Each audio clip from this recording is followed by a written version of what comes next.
Welcome. The meeting of the Board of Education is a business meeting of the Board of Trustees that is conducted in public.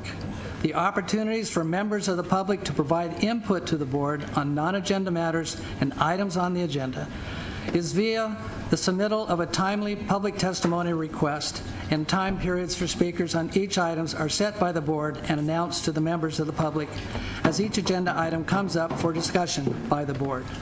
The regular public business meeting is not a meeting of the board with the public, and board members will not engage in a dialogue with members of the audience. So this formal introduction is to let you know that we're governed by the Brown Act, we're governed by bylaws, governed by the intent to be transparent and provide the public with an opportunity to have input on issues presented to the board. And if a public isn't aware in advance of an issue, then they would not have the opportunity to have that conversation. So as a result, items are agendized, and only those items are presented to the board. But in order to give the public an opportunity to comment, there is time up front, and there's time at the end for the public to have a moment to share their issues and concerns. So it is structured, and is for that reason, in order to be a democratic, open, and transparent process. So we'll now hear public testimony on non-agenda items. As per the Brown Act, public testimony on non-agenda items is not a conversation or dialogue with the board. If an issue needs further attention, the board may refer the matter to the superintendent for review and/or investigation. Testimony on non-agenda items is limited to a maximum of 15 minutes per topic. Public testimony speakers are limited to a maximum of 3 minutes per speaker, and depending upon the total number of speakers, requests received, the time may be reduced to 2 or 1 minute each. Non-agenda public testimony is for only those topics not on today's agenda. If your topic is on the agenda, you'll be called to speak when we get to that subject matter. Each non-agenda speaker will have, we have 3, 4, 7, 8 speakers. We can have 3 minutes each to address the board, and please remember, no deferral of time is allowed. The board asks that speakers focus their comments on the issues and not on individuals. When you begin speaking, the green light will come on, a yellow light when you have 1 minute left, and when your time is up, the red light will appear and a bell will ring. Please finish your sentence when your time is up, and we'll have speakers come in the order. We have early submissions with Francine Maxwell, citizen, Thomas Zelani, and they'll be followed by Delana Contreras, Azeka Rodriguez, Maura Albrecht, and Sherry Chanel, and Wendell Bass. So, Maxine. Can I be Francine today? Francine Maxwell, thank you. That's okay, that's okay. Francine Maxwell. Martin Luther King said, "The time is always right to do what is right." The 2015-2016 school year ended with morale for our staff as an all-time low. I talked to many members of the San Diego Unified staff, and they just can't believe what is occurring to them that's making people feel like they're working in a hostile work environment. People with 20-year plus are being forced out of this district. They started as deans of students. They made it all the way to the executive board for San Diego Unified, and they're being forced out, and they're going to work over Sweetwater. San Diego Unified is not a training ground. We need to keep our people. We are losing valuable people.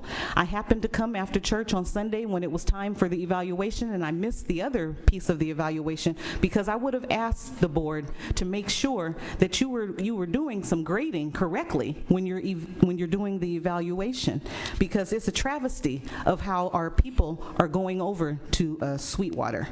Secondly, I wanted to discuss, and I hope that you discussed during the evaluation piece, the tremendous amount of money that was spent in the PD for principals. That PD that was done for the principals, that did not help us close the achievement gap for African American students. Was that training built for them to help make better waivers for this school year, to help with the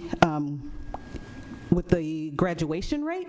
Because many of the principals that I asked, and they don't lie. These are honest, hardworking people. They won't give you information because it's not of them, but if you ask them a question, they don't lie. They've written more waivers this year than some of them have written in their whole career.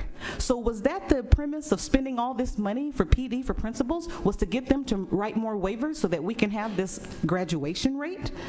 I'm just extremely troubled as we get ready to begin our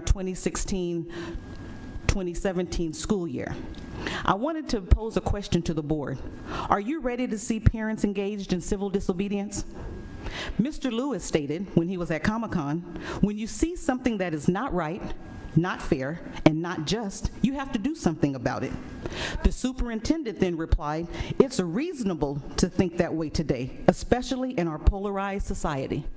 So as you sit here on the diocese, as we get ready to transform into 2016-27 school year, I hope that you have in your closed session meetings some honest dialogue about what is occurring to our children in this district. Parents are not feeling welcome. They are running to charter schools. Some charter schools are being closed. That's under you, that's fine. But the ones, their attendance is thriving. We want our schools and our neighborhoods to have quality leadership and quality teaching. Thank you. Thank you. Citizen?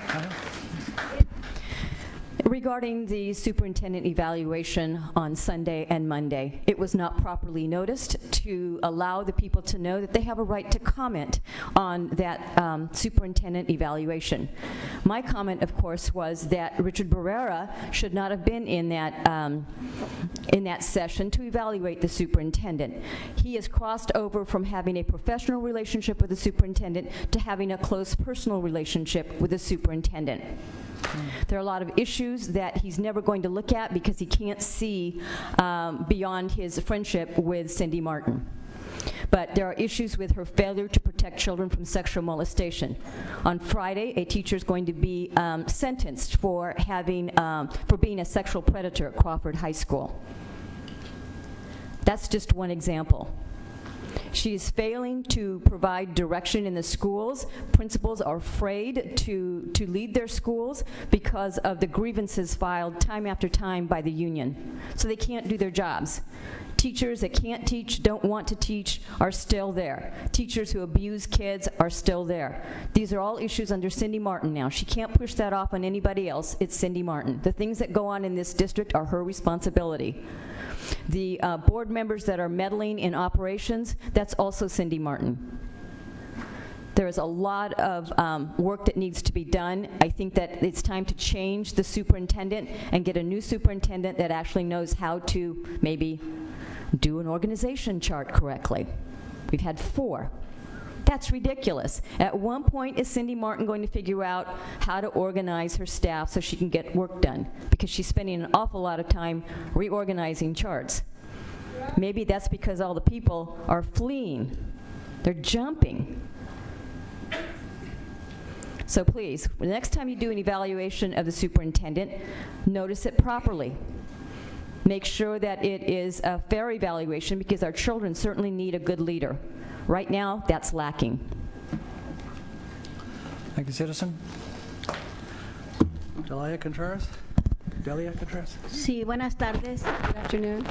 Esta tarde me quiero dirigir especialmente a la señora Cindy Martin. I'm directing these words primarily to Cindy Martin. Estuve ayer a punto de tirar la toalla por ya no seguir luchando en mi comunidad, I was ready to throw the towel as far as being able to help my community, pero miré a Michelle Obama y me dio mucha fuerza para seguir luchando por los niños de City Heights. but I heard Michelle Obama speak last night, and it really filled me with certain power and feeling that I really Y yo want to también fight for quiero- the students of City Heights. Yo también quiero que un niño Mexican American sea presidente un día. I would like to see a Mexican-American Y student para eso, president of the United yo quiero que usted, así como le dije un día que la sigo con los ojos cerrados y que creo en usted, And just as I had told you, I always believed in you, and I believed in you with my eyes closed.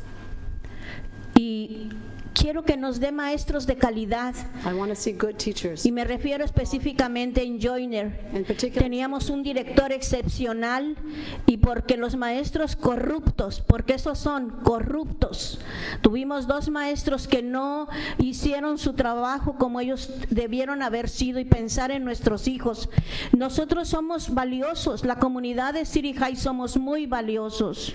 you know, we had an excellent principal, very fine principal, but because of problems with corrupt teachers, I have to say corrupt teachers, we had 2 teachers in particular who did not what they should have done. And my community is strong, and we're working and going forward. Y yo sé que ahorita ustedes, no está lleno aquí. I know those who are not here. Tal vez piensen que una sola persona no hace nada y sí, yo sé que no. La unión nos hace la fuerza, pero cuando pedimos, hicimos el proceso, fuimos engañados. No se respetó el proceso. Okay. And just, I know some of you may think that just one person can't do it all, and it's true, one person can't, but together and joining in unity, we have strength. And we were cheated. We feel that we were really tricked. People didn't follow the correct process. El día que se despidió nuestro director, la mayoría de los padres que estábamos ahí, todos se llevaron una gran sorpresa que él se despedía. The teachers, when they got rid of the parents were very surprised because we had actually supported the principal. We were very surprised. Nosotros queremos ver que ustedes que representan las escuelas, ustedes para mí son como el clúster, que venimos y decimos lo que nuestro sentimiento y que se haga algo. Usted nos enseñó, usted, señora Martín, nos enseñó a hablar con el corazón, a no usar la palabra necesitamos. Nos dijo, digan tenemos que, yes. Y no nos escuchó nadie. Yes, and it was you who told us, you for us, you were our support, you were for our cluster, you were the ones who said you have to speak up. And this is what we've done, and we've spoken out, but no one has listened to us. Yo mandé mensajes a muchos de ustedes que nos apoyaran y no recibimos nada de apoyo. We called out for help. Estamos bien tristes. Mi nieto está asustado cuando oye a Donald Trump decir que lo van a echar por su color a México, pero yo le digo que él es americano. Y ahora que lloró cuando le dijimos que ya no va a volver a Joyner, porque 7 padres vamos a sacar a nuestros hijos de Joyner, yo mis nietos. Estamos tristes porque no merecemos eso, señora Martín. We don't deserve this. We had my ¿Para qué nos piden que elijamos a nuestro director? Sí. Si los maestros van a tomar la decisión. Sí. Sí. Gracias, amiga. Our grandparents. Excelente. Yes. Gracias a ustedes. Tomás, Zeleny. Good afternoon. My name is Zeca Rodriguez. I'm the president of the Portuguese Historical Center in San Diego. I'm simply here to acknowledge and to thank the district for their consent of the Portuguese language program, which will start in September, and we're very excited. For many of you who don't know, Portuguese is actually the 5th largest language spoken in the world. It's actually the 3rd fastest growing language, and it's a language that is spoken in all continents. It's not just Europe. We have Portugal in Europe, we have Brazil in South America, you have Mozambique and Angola in Africa, we have Macau and China, and we have Goa in India. So we're spread everywhere, and we believe this is a great opportunity for not just the Portuguese community, but for all students at large. And the Portuguese being offered at Paloma High School will be not only what we call European Portuguese, but Brazilian Portuguese as well, and an influx of those cultures. We thank the district for all their support. This has been a project that the Portuguese Historical Center has been working on for the past 5 years, and it's a dream come true to finally have your consent, and we thank you very much. With the Olympics now in Brazil coming up, it's a great opportunity again for all the kids to get very involved with Portuguese. We thank you very much for your support. Thank you. Thomas.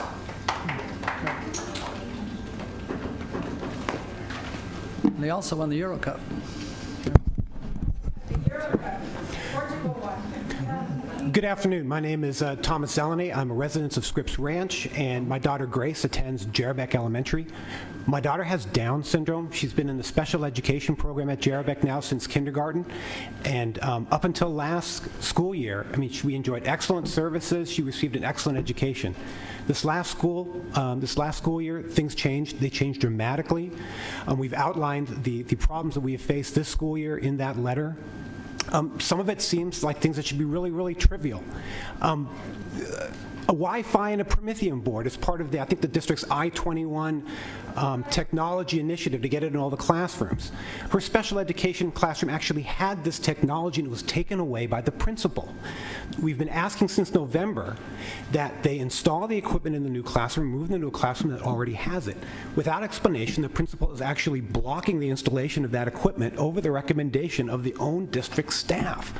The only students at Jerebeck Elementary that don't have this technology today are the disabled students. That's discrimination. And it's against the actual mission policy of the special education program, which says that they're trying to provide equal access to disabled students to all the programs and services. The other day, our daughter was actually placed in detention. She's scared of loud noises. They tried to seat her near a band performance in the auditorium, and she tried to get away. We even have the same problem trying to get her into a movie theater. She was placed in detention by the principal the next day. She doesn't have the cognizant ability to understand why she was being placed in detention. We have a behavioral improvement program in place under the IEP that's intended to address situations like that. The staff at Jerebeck has acknowledged that they've never implemented that behavioral improvement program. And ironically, the school actually had our daughter Grace assessed for behavioral issues. There was a report done by district staff recommending she receive additional services in this area. We weren't told that that was going to happen. We were never provided with the report. We only found out about it indirectly because a friend of a friend happened to be the one who actually did the evaluation. We did a request for all the records. It was never provided to us. The only reason we got the report is because we heard about it secondhand, and your staff down here was able to get it for us. If we don't have all the reports and the assessments that are being done on our child, we cannot have a meaningful independent evaluation and an IEP. What we're requesting is intervention. The principal has been blocking the recommendations of city staff. What we're asking for is that the board please look into the special education program at Jerebeck and please intervene in the due process that we find ourselves in. The problem is that the principal is a decision maker at the IEP level, the due process level, the mediation level, but the principal is the issue. So we're asking, please look into these issues and please intervene with somebody who can look at the things objectively. We're not asking for much. A curriculum with data sheets and the same technologies provided to other students. It's not much to ask. Thank you very much. Moira? Did I get the name right? Thank you. Followed by Sherry, and then Wendell. Good evening. My name is Maura Albritton. I am now CAC chair one more time with feeling, and it's fitting that I should follow this. I wanted to provide the board and Superintendent Martin a quick refresher on where the CAC stands right now. Philosophically, we have pled for a unified system in which your special education leadership are not housed apart from your teaching and learning function. We've advocated for universal design for learning principles to find an authentic place in the heart of our district as well as in the classroom. We warned you several years ago that the dismantling of a full continuum of program options before the professional development was delivered to sites would meet with increased noncompliance and civil rights complaints and due process filings. And most of all, we've tried to always remind you of the motto on your wall that all means all students. Thank you. We have some urgent pragmatic issues also. We are poised to work with the district to have a consequential voice in selecting the next executive director of special education, and that you, the board, bring meaningful, appropriate literacy and numeracy curriculum to every student in every classroom across a full continuum of program placements, and also that we continue to improve options for our preschoolers, and the outcomes that face our post-secondary students. Thank you. Thank you. Sherry? President McQuarrie, just could we make a note that I'm sure the superintendent is going to check into the concerns of the previous speaker about Jeremy. Hello, my name is Sherry Schnell, and I have two daughters that go to Kumeyaay Elementary School in the Sarah cluster. I've been advocating for several years for some of the very basic resources at Kumeyaay Elementary, like books and computers. You received my email, my frustration about the press release that was issued in June by San Diego Unified announcing take-home laptops for a limited number of students, with a quote from Superintendent Martin saying, "We already give every one of our students access to his or her own computers in the classroom." That's just not the case at Kumeyaay Elementary. In kindergarten through 4th grade, not one of my daughter's classrooms had enough computers working for each student. But today I'm not here to complain. I'm actually here to thank Dr. McQuarrie and Superintendent Cindy Martin for responding to my emails and my pleas, and for arranging for me to meet with Greg Ottinger, Executive Director of IT, and some other members of the central office team at the end of the last school year. What makes me really hopeful about this meeting was finally I feel like somebody from the central office cared about the students at Kumeyaay. I really got the impression that they did care, and that they recognized that we did not have the resources that everyone on the board and the leadership seems to think every student has. We identified every classroom my daughter was in from kindergarten through 4th grade and confirmed, nope, no computers, or either they hadn't yet been delivered or they weren't working.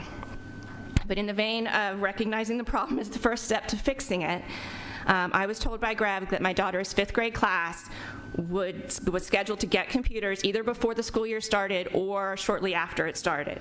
So I'm hopeful, and if this happens, it will be a very first for my daughter and for her classmates for 5th grade. So thank you very much. Greg also talked about some of the other IT initiatives, many of which we would appreciate Kumeyaay, such as wireless internet in the library, because currently we don't have any internet access in the library for our students, and also at outside learning centers. But I urge you, please don't move forward on these initiatives at some schools until you meet the basic requirements at all schools. Let's make true on Cindy Martin's quote that San Diego Unified actually does provide every one of its students with access to a computer. I've got a daughter going into 2nd grade, and I don't want her to have the same experience. And in the vein of providing the basics, I'm going to be reaching out in the future about my other issue at Kumeyaay, which is books.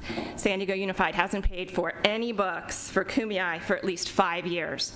That entire time my daughter has attended the school, that means they paid for no books for the library and no books for the classroom. And so, again, we need to meet the basics at all of our schools. Thank you. Thanks, Sherry. Wendell Bass, Mr. Bass, please. Good afternoon, school board members. Good to see all of you. I'm Wendell Bass. I live at 7512 Flanders Drive, San Diego, California. Here representing the African American Student Success Coalition. President McQuarrie, you got a letter today written by this organization composed of the AAAE Executive Board, Urban League of San Diego, BAPAC, or Black American Political Action of California, San Diego chapter, San Diego NAACP, and concerned citizens, and some of them, those standing behind me, are a part of this coalition. We came to you about 6 years ago, and we presented you a document called the Blueprint to accelerate the achievement of African American and African students. And we came with a lot of hope. There was a lot of excitement about it. We were commended for coming to the board with a plan already. In effect, all you had to do was implement. Later on, about a year and a half later, it became actual board policy. You voted to make it a policy. No longer is it the AAAE blueprint. It is a school district's blueprint. Started out with a lot of hope, and now we have a lot of disappointment. Our children are still at the bottom in achievement. And unfortunately, there doesn't seem to be any strategies across this district to meet the needs of our children. We have a few goals and a few objectives, but that's much different than having strategies and holding people accountable and implementing strategies that will work, that can be replicated and so forth. So we put together a letter, and hopefully your president will give it to you, requesting specific things pursuant of the California Public Records Act and the Brown Act, and that's to provide a status of the progress of the blueprint and priority areas for 2016-2017, identify critical support by schools, intervention programs and services that are in place, provide a transparent budget that indicates the dollars that are being spent for each strategy, each goal, each activity. It's very generalized in the LCAP.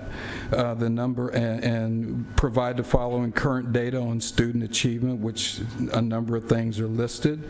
And then what are plans for the academic programs to meet reading mastery by the end of 4th grade to close the achievement gap, and how do you plan on prioritizing parent and community engagement? So there are very specific things listed, and we'd like a response within 10 days pursuant to the California Public Records Act and the Brown Act. This is serious, people.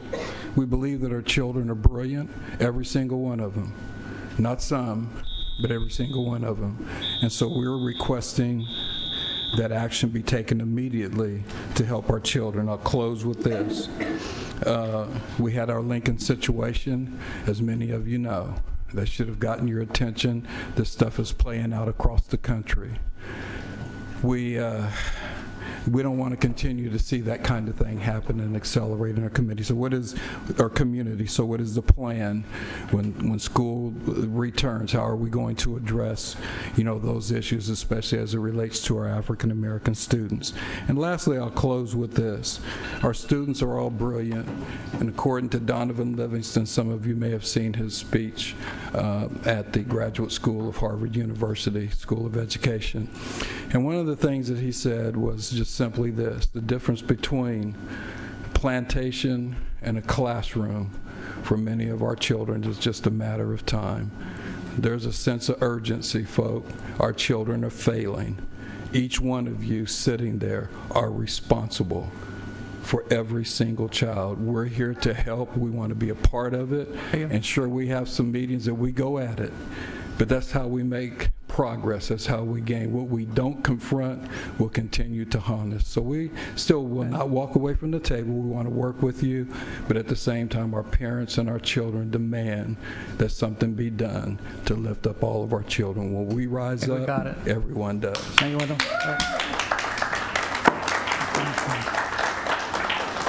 This completes the non-agenda public testimony for this portion of the meeting. If you did not get and we did get to everyone today. Thank you all for your comments and for taking time to address the board and the superintendent. We appreciate your input, and please know that your perspectives help us to better serve students, parents, and the community.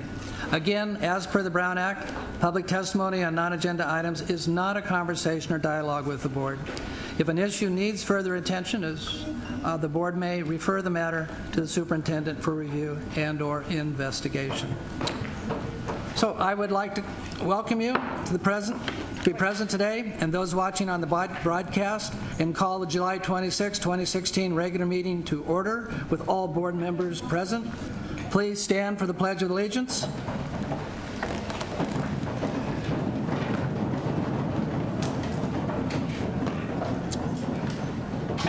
Ready? Begin.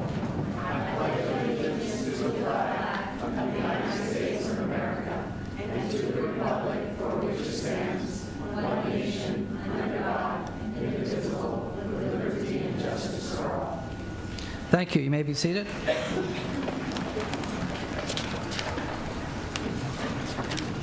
If you wish to address the board today on any of the items before the board and your name is not on the speakers list printed on the blue paper located at both entrances to the auditorium, and you have not already submitted a request for public testimony, please complete the form and submit to Cheryl Ward, our board action officer.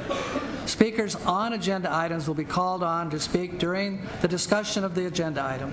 Once discussion begins on an item, no additional public speakers' requests will be accepted by the board. Board Bylaw 1025 provides that public testimony on agenda items is limited to a maximum of 20 minutes per consent and/or action item, allowing for a maximum of 10 minutes for opposing viewpoints. Public testimony speakers are limited to a maximum of 3 minutes per speaker, depending upon the total number of speaker requests received by the board on agenda item. The item may be reduced to 2 or 1 minute, depending.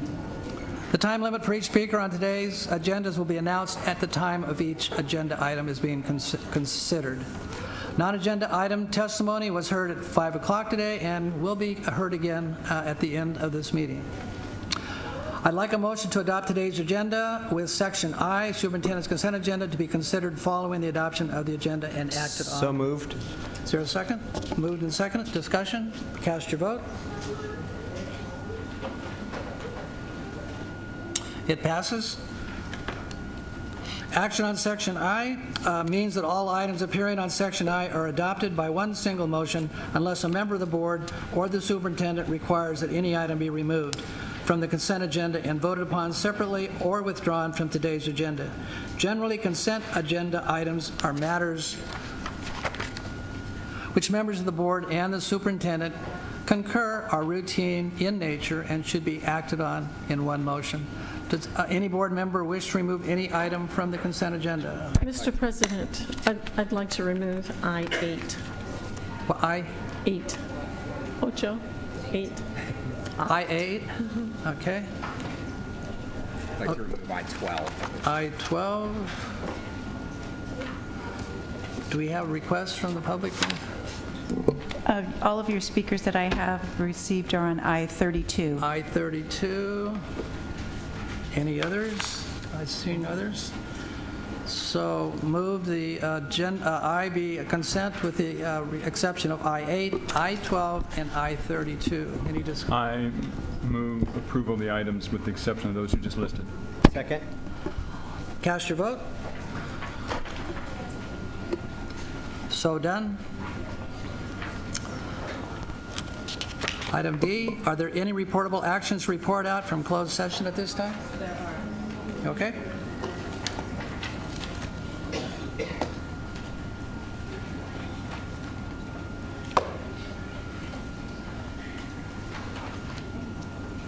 Thank you.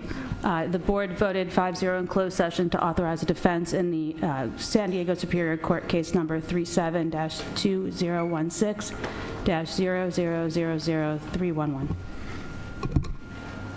Reports completed. D1, Superintendent Martin, are there any administrative assignments to report out? Thank you, President McQuarrie. Yes, we have management appointments this evening.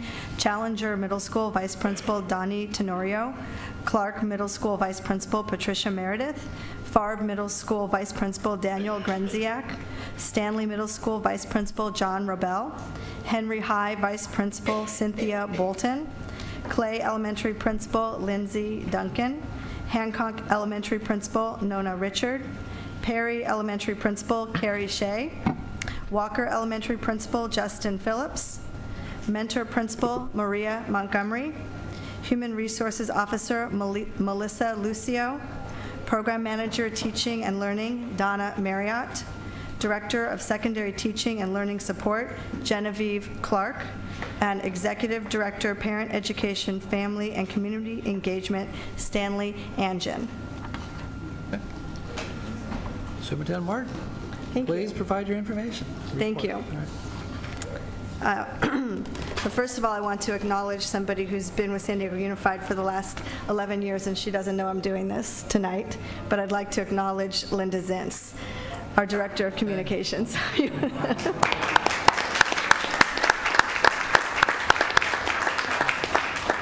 I know you didn't want me to, but we had to, Linda. Your commitment to our students and the staff here at San Diego Unified has been tremendous.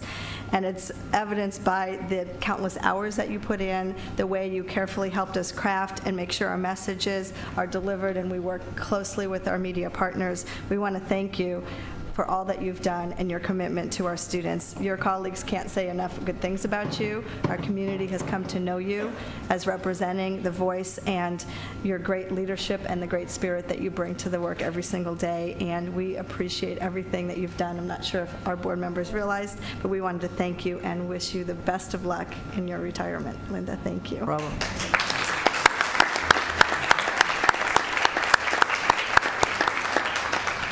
And I have one more thing to talk about. This is specifically, we have a partnership with the American Heart Association, and we know that CPR saves lives, and we have an example of that happening in our district very recently. Our partnership with the American Heart Association is to dramatically increase the numbers of our teachers, our staff, and our students who are trained in CPR.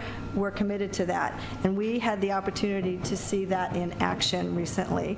We're going to talk more about the partnership at our next meeting, but tonight what I'd like to do is to honor our extraordinary staff and leadership at Baker Elementary School because of their heroic actions that recently took place. They saved the life of a 19-day-old infant who was in the office. Here's what happened. A school parent was attending a volunteer breakfast at Baker with her brand new born son. At some point, the baby had stopped breathing. Of course, the mother was very concerned and panicked. The staff members informed other district staff of the situation using our campus radio, as well as the emergency radio to call school police. Myra Torres, our noon duty assistant, performed chest compressions on the child. Vicky Pena, our school clerk, provided mouth-to-mouth resuscitation. The baby, whose complexion had begun to turn purple, regained his breath thanks to these employees. Our school police and the San Diego Fire Department responded. Medic number 26 arrived shortly after and transported the baby and his mother to Children's Hospital for evaluation. And today, I'm happy to report the mother and son are both doing well.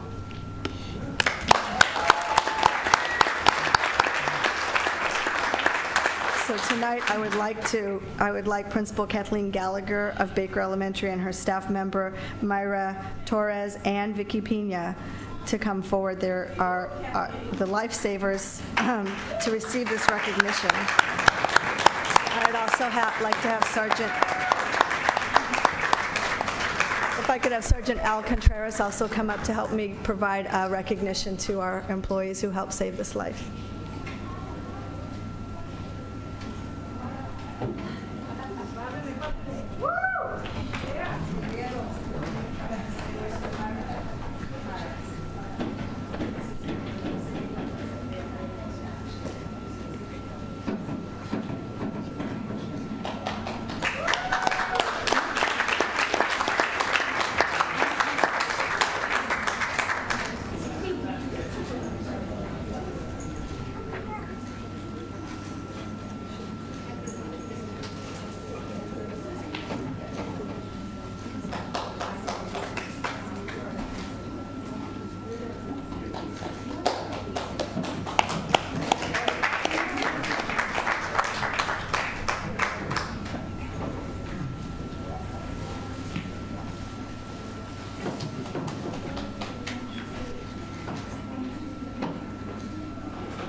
And I also want to say a quick thank you to Mick Rabin and teachers from Oak Park Elementary School, Shane Feria and Mary Beth Milliken, who helped this weekend attend the Comic-Con. Congressman John Lewis was giving a talk about his graphic novels, supporting his graphic novels are called March, and John Lewis was the youngest speaker at the 1963 March on Washington, and to have our students come and listen to a civil rights leader and icon, his comic book series won the Eisner Award, which is like the Oscars for the comics, and it's a civil rights memoir and teaching our students about active participation and to take an active stance in their community. We brought a group of students to hear him speak this weekend, and this was organized with Mick and Oak Park teachers, and we had LGBT students from our GSAs also participating, and after John gave his speech, then we were able to replicate a march, and we marched down to the exhibit hall as he was doing the book signing of his newest graphic novel that just came out. So for our students to meet Congressman John Lewis in person and hear his story and hear his testimony was quite inspirational, and 60 of our students were there at the convention center along with parents and Celeste, Bob Rokazaki from PTA president, and many other members of our community, including the United Way and other key leaders, and demonstrating to our students the ability to learn from history and take action today was quite inspirational. So I wanted to share that as well. Thank you. Board member reports. Trustee Whitehurst-Payne. I just thank you for this opportunity, Mike. I just wanted to comment on a couple of things. One happened to be an incident at Lincoln this past weekend on Saturday. The report that came forward earlier about our ongoing concerns about what's happening to African Americans, I'm sure this board and the superintendent are well aware of that concern and the need to diminish the gap, and we're working on that. But related to that, at Lincoln High School, Earl Faison was a coach at Lincoln High School, and he passed away recently. He was also a Charger, I think maybe in the Hall of Fame. And they had a memorial service for him at Lincoln High School after they had an NFL camp at Lincoln. And it was very good to hear and to see a lot of the ex-NFL players and Chargers come back and share about how he had influenced them as a coach and as a colleague, as a ball player. So they would like to get involved again in the school to see if they can't help us to support the children there at that school and to do some other things in support of that school and in particular the children. The other thing was I did go to the promotional exercise at Faith School, and it's a wonderful little school near Crawford High School in that cluster, and a wonderful campus, wonderful principal, just very supportive of each other, about 700 students, so I was glad that I was able to attend that activity. Thank you. Trustee Evans. Okay, I also want to thank Linda Zentz in Communications for the great work she's done for the district and the support she's provided excuse me, to board members over the past several years.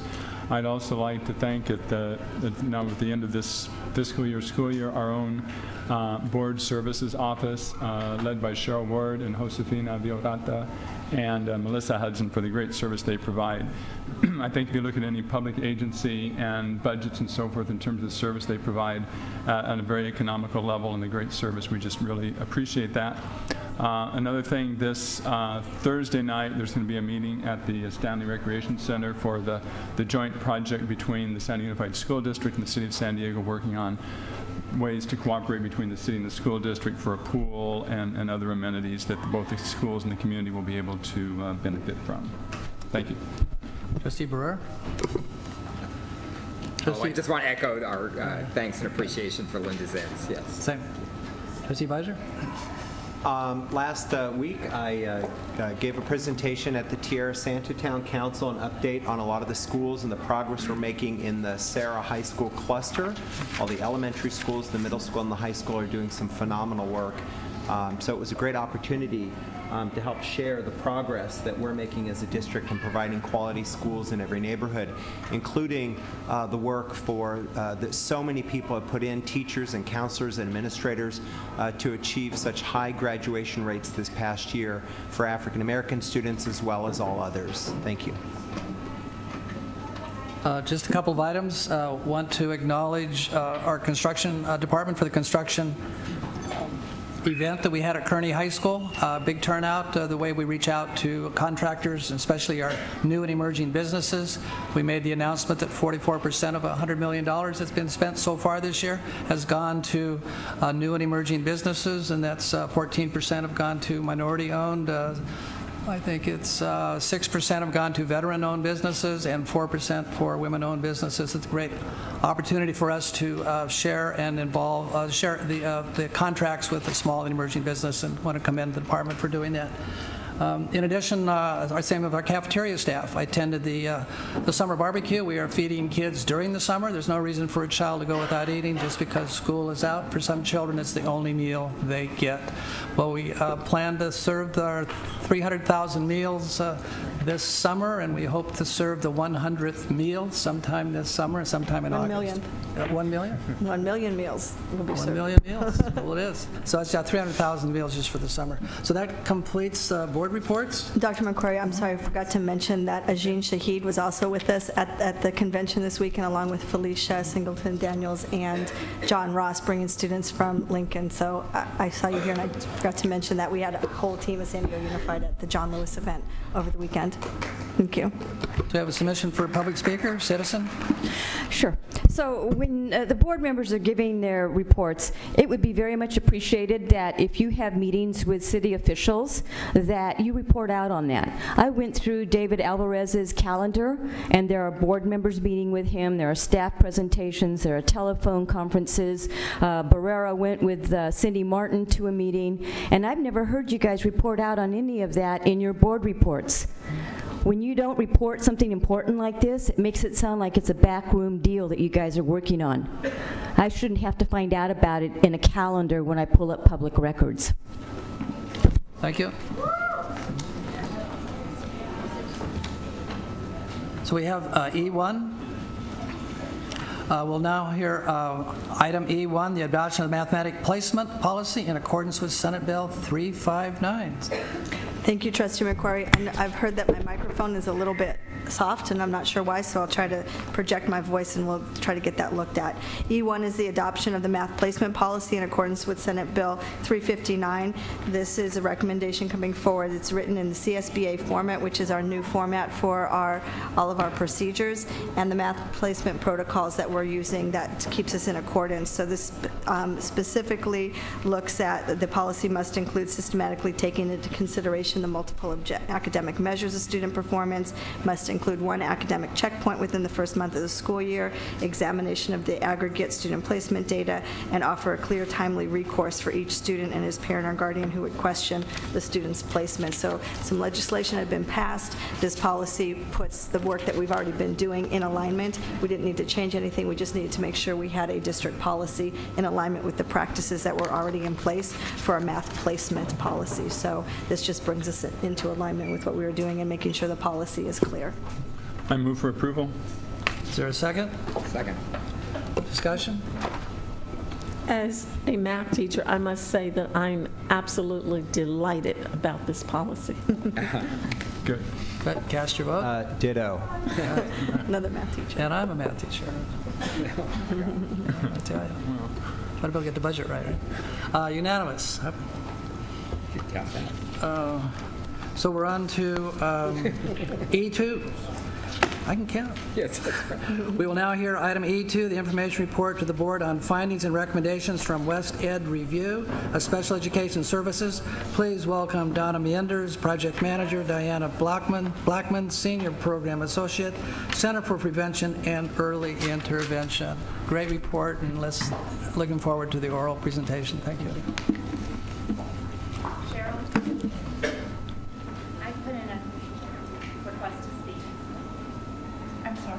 On this item?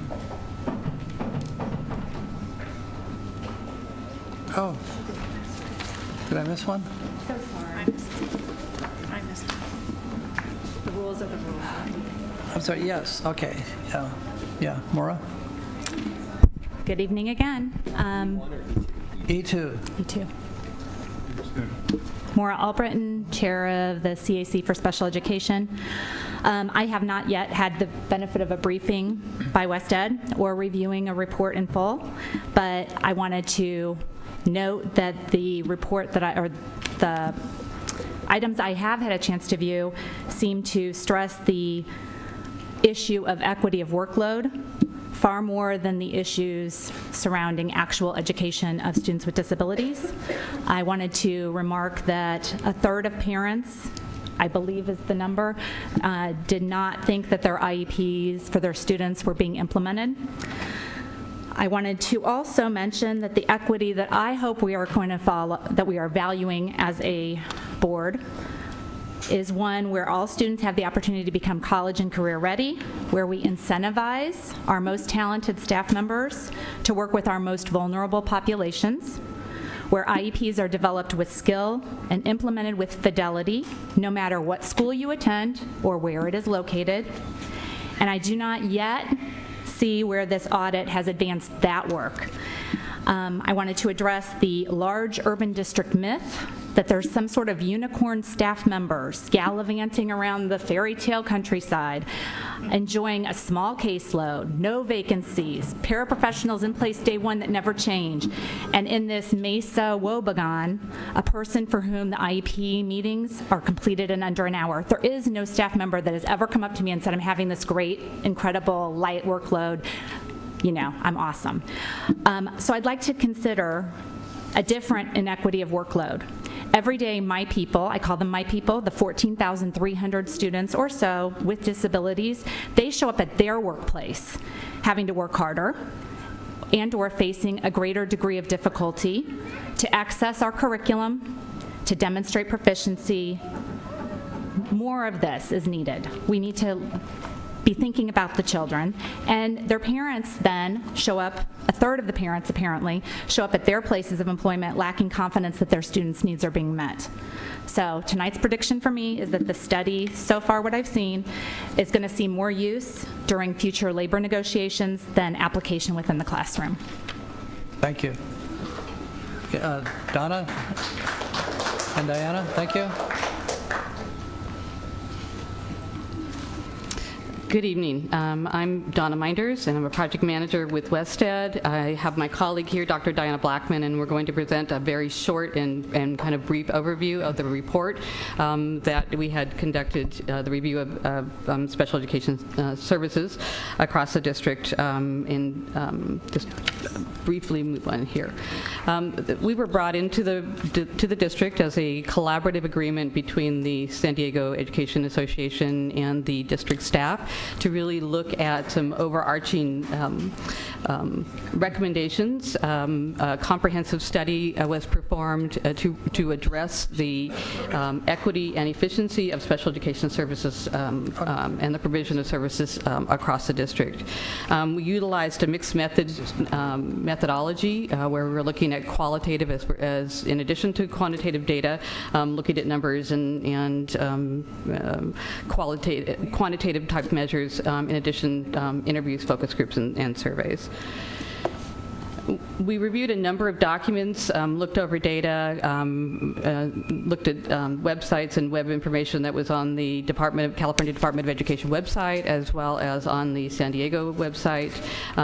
Conducted interviews, focus groups with district staff, with parents, with educators, both district office administrators and special education and general education, site level staff, and then conducted focus groups. So focus groups were done both across districts, so we had educators, general educators, special educators, related service personnel who would be speech and language pathologists, psychologists, occupational and physical therapists, counselors, and so on. Also conducted focus groups with parents and with students, and many of these are scheduled but also impromptu at the sites that we visit. We did a selection process with the district to look across the district for sites to go and observe, where we could see a representative sample of all of the demographics of the district, as well as the types of programs and services and offerings that students had across the district. In addition, we reviewed a number of IEPs that were selected among the same type of criteria we were utilizing to view representative samples across the district. In addition, we conducted 3 online surveys. The surveys were, first survey was addressed at the school site staff, and so that was inclusive of teachers, administrators, related service personnel, so paraprofessionals, and all folks, counselors, psychologists, and so forth that were on a school site. We also conducted itinerant staff surveys, so we were looking at staff that were also serving multiple sites across the district, and had a number of questions in terms of looking at how services were being provided across the districts and the sites that they were serving. We also had a parent survey where we had sent out to all parents of students that were receiving special education services, and you'll note that the total response rate for all of the surveys was 2,600, just a little over 2,600. Oops. The areas of the review, there were 3 major areas that we were to review. We looked at all instructional programs and supports across the district, both in general and special education, where students that were receiving special education services were housed or receiving those services. We were to look at those programs in terms of making recommendations that would help to improve the efficiency and the effectiveness of those programs, as well as the equity. We also were to look across the organization to see whether or not the organization had an ability to mitigate and analyze risk and legal liabilities, and then finally to look at the fiscal and human resources for students with disabilities and compare to state and similar school districts. We had a couple of findings of success that we just wanted to highlight overall, and to just make some mention of that before we go into some of the brief findings that we'll present. We did want to highlight that the majority of students that are receiving special education services are being served within the general education classroom for at least a portion of their day, and this is something that I think is highlighted in the data as well as in the representation of those students in the sites that we visited. We also wanted to highlight that we did not find any disproportionate representation in special education for African American and Latino students, and this is based on data that is sent to CDE and the numerics that come from that. However, this is an area that the staff has had great efforts and concern in over the past couple of years, and are still identifying and ensuring that there are some pockets that exist across the district, and continue to work on those areas, as well as looking at individual students in terms of their services and their placements that they receive. We also wanted to point out that we noticed that students in San Diego Unified, both all students and students that are receiving special education services, are performing academically better than the state average in the districts that we used as comparison districts. We also wanted to comment on the IEPs. The IEPs are the individual education program. That is an agreement between the parent and the family and the district in terms of the types of services that will be provided, and it's developed in a team effort and utilized for developing a program and looking at the types of services as well as the achievement of students that are receiving those services. We found that those IEPs were generally compliant, and we found that in the parents that we talked to, both in the focus groups and interviews as well as surveys, felt that the IEPs were being implemented and that the services were being provided. Sorry. I'm going to turn this over to Dr. Blackman to give us some overarching themes. So as Donna said, there were 3 big tasks, one related to instruction, services, and programs, one related to litigation, risk, reliability, and one related to the organizational structure. Within each of those tasks, there were 3 to 5 research questions, and so this is the briefest overview of that data. The report, the full report, the final report will give you much more information. So we took those 3 questions and we triangulated the quantitative data, the review of records, achievement data, compliance data, due process data, all the hard data, if you will, and then all the rich information that we got from staff and parents through the surveys, the interviews, the focus groups, the quantitative data, and we tried to triangulate that and come up with some themes. And so I'm going to briefly highlight those themes right now. They came into three big areas. The strongest area was services and programs. Almost half of that triangulation yielded itself to services and programs. The other 30% was around leadership, communication, issues related to equity, and the other 20% was related to recruitment and retention of special education staff. So I'm going to go over those three themes briefly. What we saw was a dire need for updated and clearly communicated services, programs, and related job descriptions for special education. There's some brief description on the website related to, yes, we have a full continuum of services programs. We have general ed placement, special day class, non-public, etc. But that does not give staff or parents or the community a clear enough sense of what those programs really are. So our recommendation related to that is that you convene work groups, a broad stakeholder group, a work group including parents, the bargaining unit, other teachers, administrators, etc., to really develop clear service and program descriptions so that everybody knows what's available. Related to that, then you can develop your job descriptions. Some key staff don't have job descriptions that we could put our hands on. Resource specialist, ed service specialist, what's the difference? How are they alike? How are they different? Some of the support staff from the district that's supporting schools are absent clear job descriptions, so nobody's really sure exactly what are their roles. So it sounds simple, but it isn't. I mean, typically this is at least a year-long task, but we think that not only would this help staff, and yes, a lot of this input came from the qualitative data that we heard from staff, but we also feel it would have a direct impact on some compliance indicators. San Diego Unified enjoys a higher level of due process requests and filings than the state average, as well as other school districts. We think that by having this kind of clear, transparent program descriptions and job descriptions might help reduce that. If families really know what's available and what's being offered, it could potentially help reduce that. So that's a big finding and recommendation. We've heard tonight applause for improved graduation rates. We didn't find that, and there's a couple of reasons why. Number one, our data is always 2 years behind. This is data that's provided from the district to the state, and then it goes through the California Special Education Management Information System to the U.S. Department of Education. So our data is coming from the state. It's always at least a year behind. So this is more than likely 2013 data.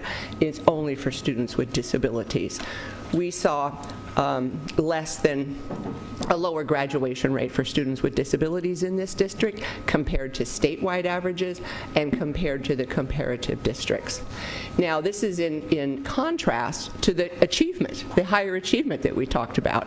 In terms of academic achievement on standardized assessments, both the new assessment as well as previous CSTs, because we wanted to look, maybe this was a bubble of achievement with the new assessment, so we went back and looked at the CSTs. You guys are doing great. So typically there's a correlation between good achievement and graduation. We didn't see that. So one of our recommendations is going to be to examine that gap. What's happening? Maybe do a root cause analysis. Is how do you explain that our kids are doing well on achievement tests and yet they're dropping out at higher rates and not graduating at higher rates? Okay.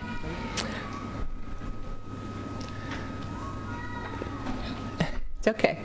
In the area of leadership and communication policies and procedures, we saw the need for clearly developed and communicated policies and procedures.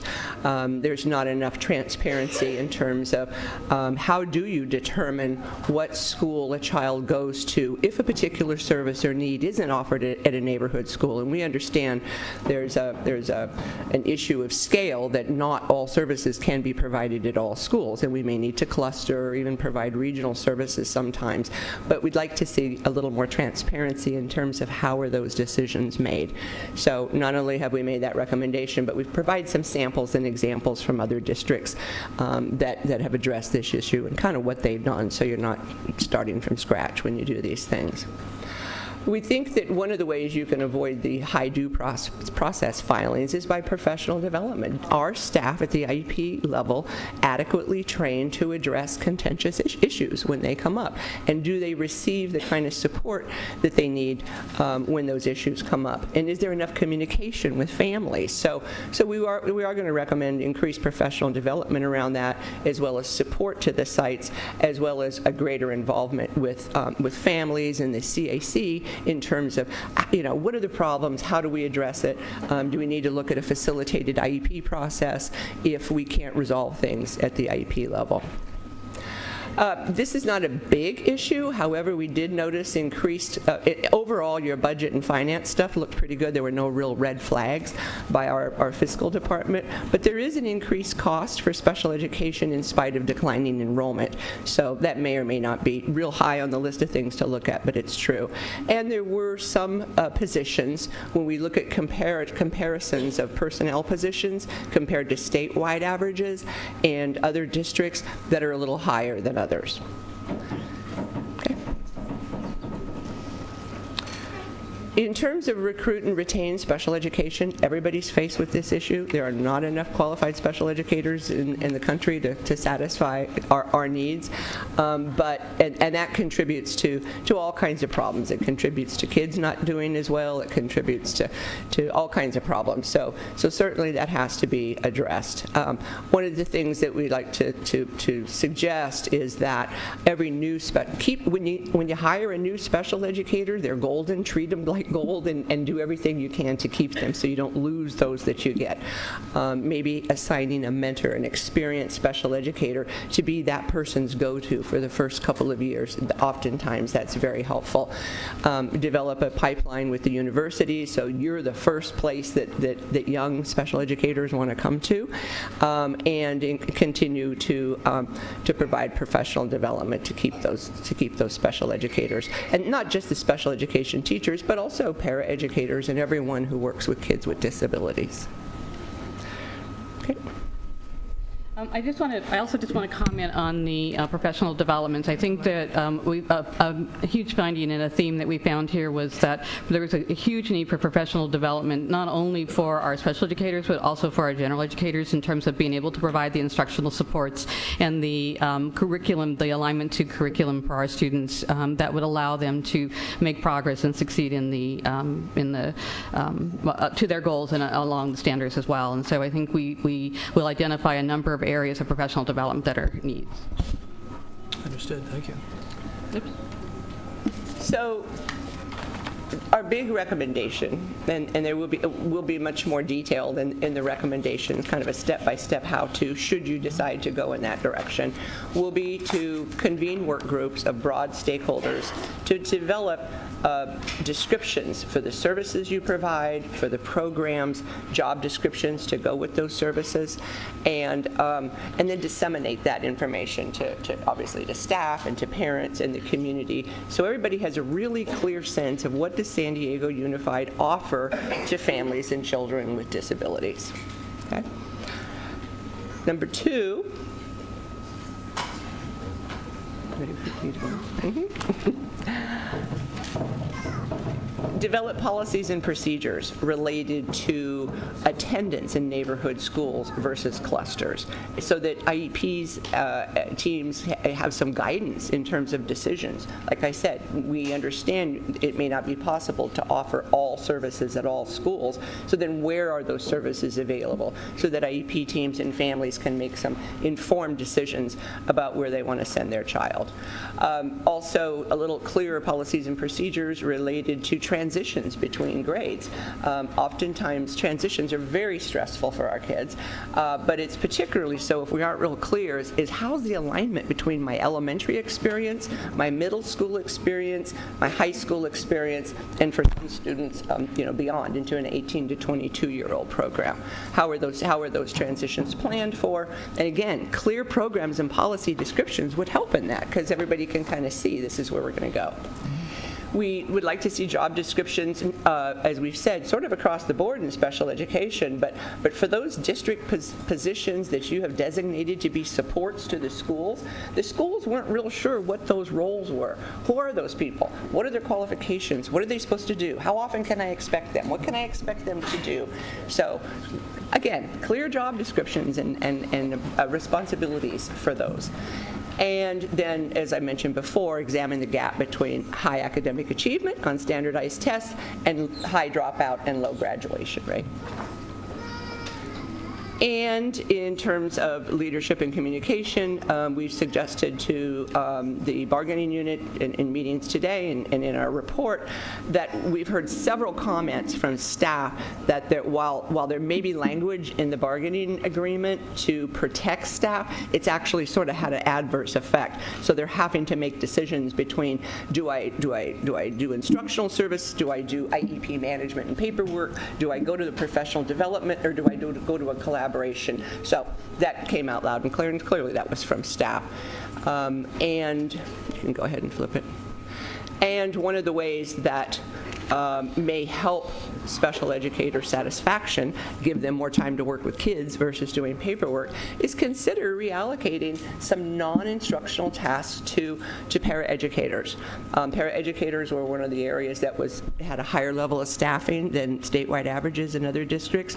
Maybe reallocating some of those resources to help with those non-instructional tasks so that teachers can pay more attention to direct services to kids.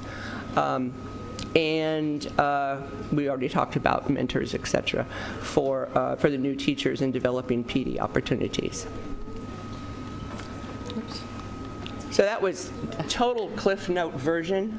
This is a very in-depth report with detail about the quantitative data, the qualitative data, and over 15 research questions that were answered in depth. So the final report is in its final stages of being developed and will be delivered to the board at the end of the month. And along with that, we'll have an implementation plan with some suggestions about some ways that they may go about carrying out the recommendations in a short and long-term fashion. So. Thank you. We did suggest to both the leadership and the bargaining unit when we met today is that maybe they might want to consider a non-binding, informal get-together to look at this and begin to prioritize some of these things. We're going to make some recommendations in terms of priority, quick fixes, early wins, if you will, versus things that are more long-term systemic. But I think it'd be good to bring all the stakeholders involved, including the CAC and parents, and say, okay, here's a number of things we need to work on. Where do we want to start? What's going to have the most direct impact to kids, et cetera, and kind of decide that before a formal decision's made. Thank you, Dr. Blackman and Donna Minders, for a very comprehensive report, for going deep, for taking a look at some major issues qualitatively and quantitatively. We've got lots to look at. Superintendent Martin, you planning to make a report later on this fall regarding this? Yes, thank you, President McQuarrie. First of all, I want to thank you both for this in-depth report, and I know the final one's coming. I just wanted to mention that at our twice a year, our entire instructional team gets together and looks at a key issue that we're working on. One time it was English learners. Specifically, our most recent retreat was looking at special education. So many of the things that you found are not surprises, actually, to us. The instructional team has been planning for this since April, and now we have a report to back up some of the things we've been thinking about. We've identified 5 key priority areas: Tier 1 instruction, that we need a multiple tiered system of support. We want to focus on high-quality IEPs, leadership development, and family and community engagement. Those are the 5 principles around which we're organizing our integrated student support around special education, and I'll be coming back with a full report to the board integrating these recommendations plus the work the instructional team's been doing since April, so that we can stage the early wins and what do we do first, what do we do second, and how do we appropriately communicate and engage families as we continue with this work. So it's very helpful to have one place where we can look, and the comprehensive study that you've done allows us to move forward in leading this effort and the changes that are necessary. So more to come, and this report's been very helpful, so thank you. Absolutely. Does board members have comments or questions? Yes, yeah, one question here. You talked about African American and Latino students are not disproportionately represented in special education. I mean, this seems to me as a pretty significant finding. I mean, we had the Hare report years ago, talked about severe problems with over-identification, and so I just don't want to pass over this lightly when you say that the numbers showed that in these two groups, I mean Latinos, particularly English language learners, that they were not over-identified for special education. Right, and that was based upon the metrics that are put forward by the California Department of Education. So that's what we looked at the district level. And I think the staff has worked a number of over the last couple of years to really try to remediate and address some of these issues that were identified in the earlier reports. And so I think they've made some progress in that, and are committed to continuing to make progress and work in those areas. Well, you're saying continue to make progress, but according to this, there's no difference between. That's at the district groups. level. I think what the district administration is looking at is to ensure that the equity exists for all students, and that while they're still feeling that there may in fact be some pockets where this is occurring, that they're going to continue to work on those areas. But as a statewide data, district-wide data that's reported to the state, the disproportionality is not an issue at this time. Thank you. I'm glad you clarified, because I had noted you said pockets. So it's not even implementation across the system is what you're really saying. But I must say that I'm delighted to see this report, and I'm very anxiously awaiting the full report. I've spent the last 12 years working at the university at Cal State U San Marcos with folks in the special education department, and some of your recommendations, like the getting a classified staff member to assist with the IEPs in terms of even scheduling them.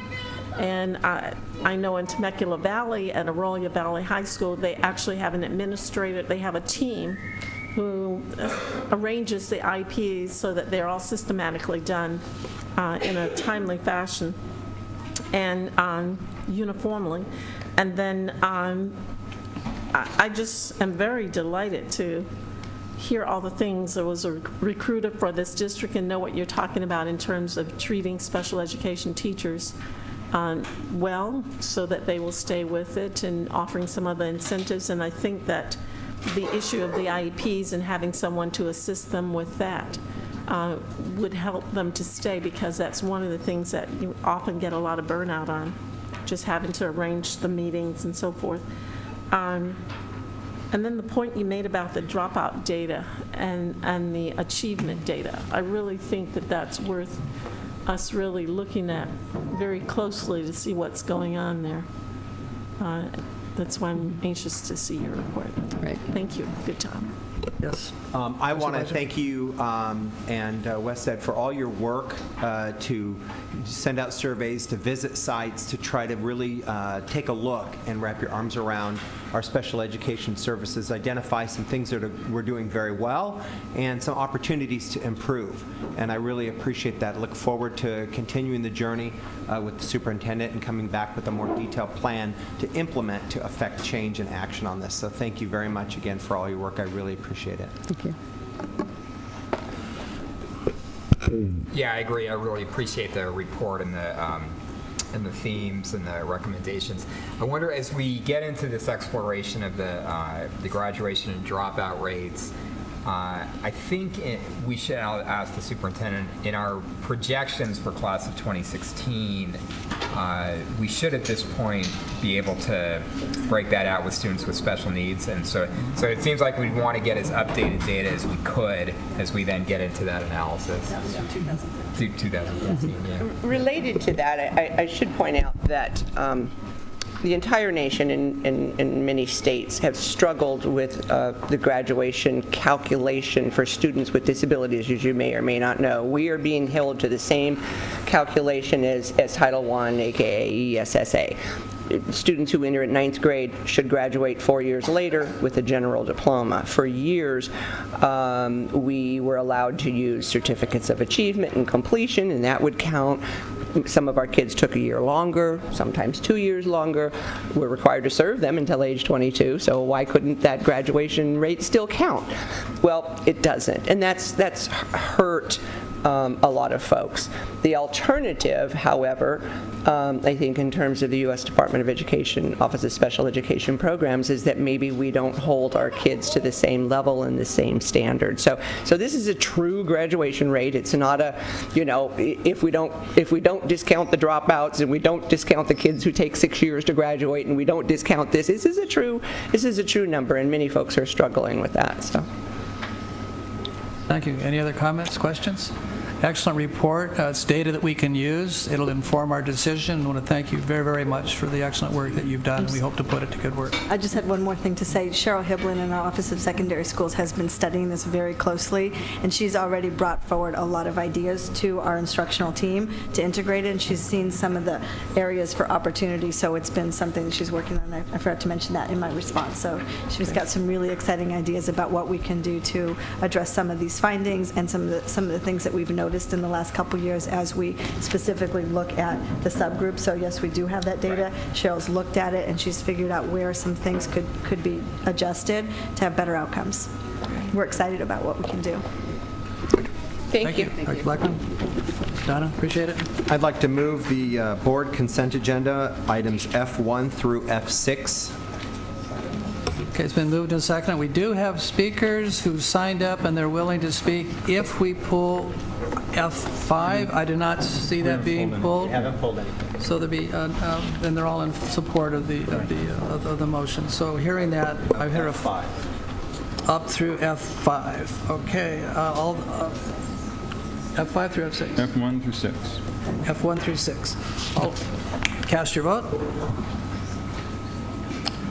And it's 4-1. Oh, it's me. Against the, I got to move over a little more. Sorry, let's do that over. All right, for the record, we are recasting. Okay, I support the board. There we go. False alarm. Okay, moving on to G.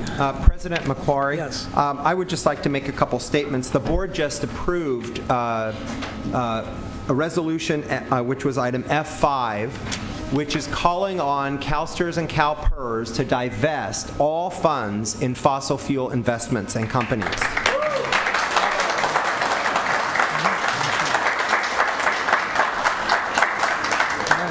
Very briefly, I would like to just say that I'm grateful that San Diego Unified has been a leader in sustainability. Climate science tells us that we must act now to prevent future disasters. And as teachers and staff who devote ourselves to improving the lives of students, we have a moral obligation to do everything in our power to protect them from the impacts of climate change. This divestment campaign is about helping people to realize that keeping carbon in the ground is both a moral imperative and makes good economic sense for people's pensions and the fund. I hope that CalPERS and CalSTRS take a leadership role in building the essential societal consensus for a fossil-free future. Thank you. Well said.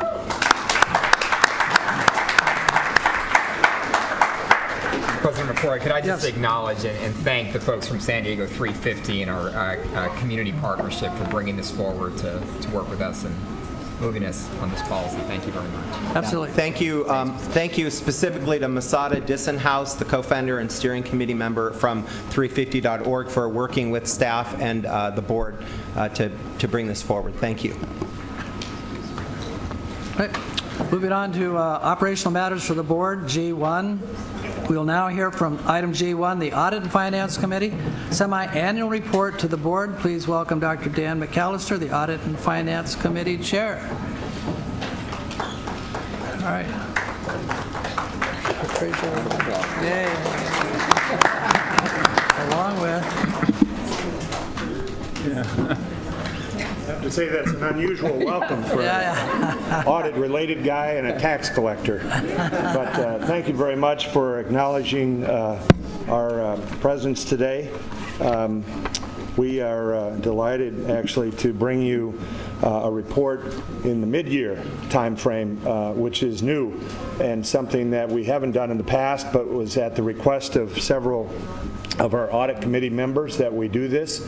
And today I'd like to just present a little bit of a summary of what was contained in a letter that was transmitted to you today, I think, with a chart showing what was audited by the internal audit function of the district.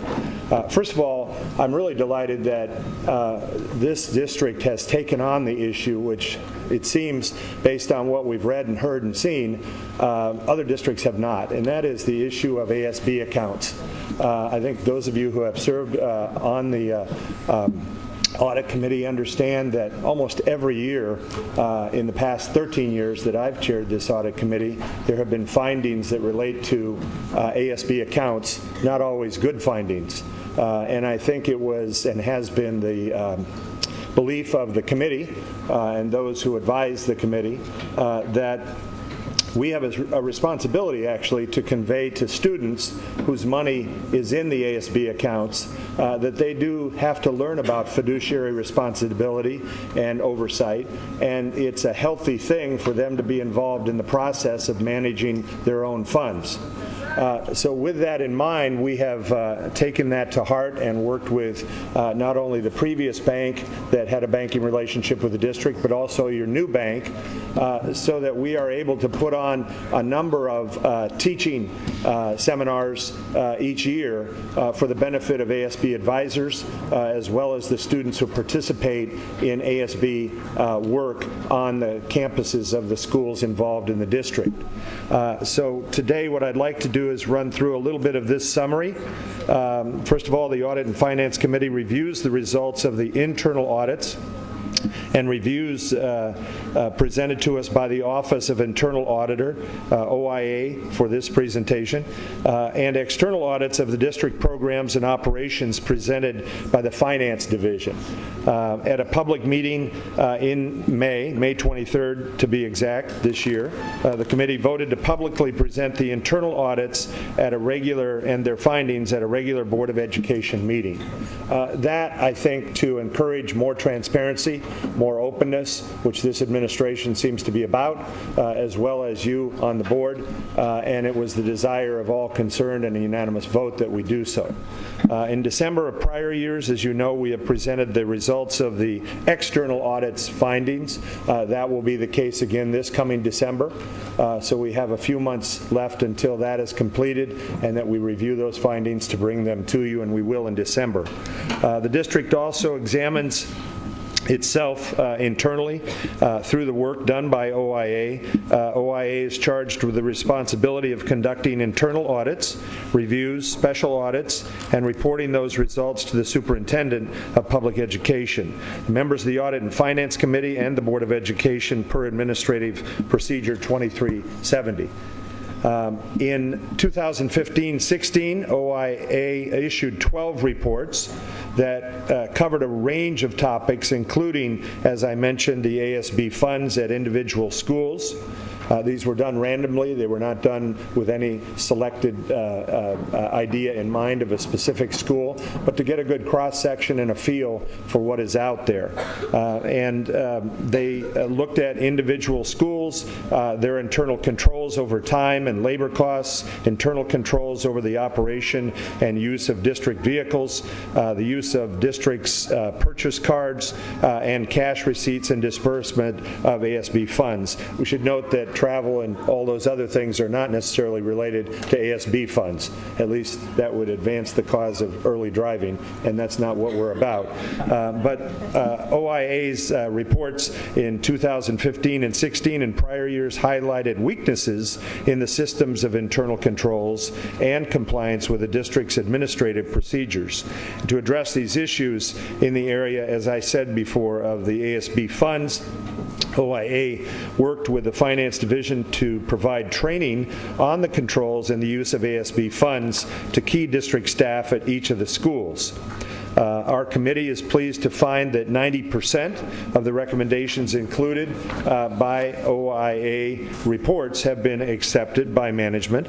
OIA is working with the district staff to address the outstanding recommendations, and I'm confident that will be forthcoming, and we probably will be able to touch on that at our next appearance in December as to the results of that. And lastly, OIA in 2016-17 will continue to work with the Finance Division to provide effective training to school principals, school staff, and student representatives of the ASB funds on developing effective internal controls and compliance issues for the operation of ASB funds, and to make sure that those funds are used for the benefit of the children whose monies were paid in the beginning of the school year. The Director of Internal Audits is here tonight, Mr. Cashman. We would be happy to take any questions that you have. And again, thank you for your attention and the unwarranted applause when I approached the bench.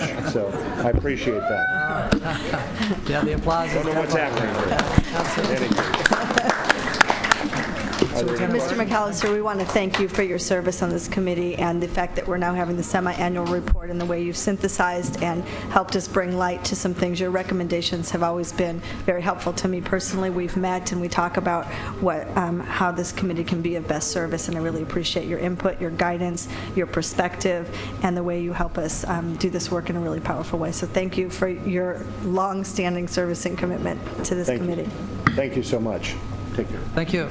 Yeah, I also want to thank you for this report and your service. And ASB has been an issue for a long time. I'm glad that you're taking it. I think it's a very complicated one, not that it's a lot of money, but because of the way the money comes in and goes out, it's more complicated than the others.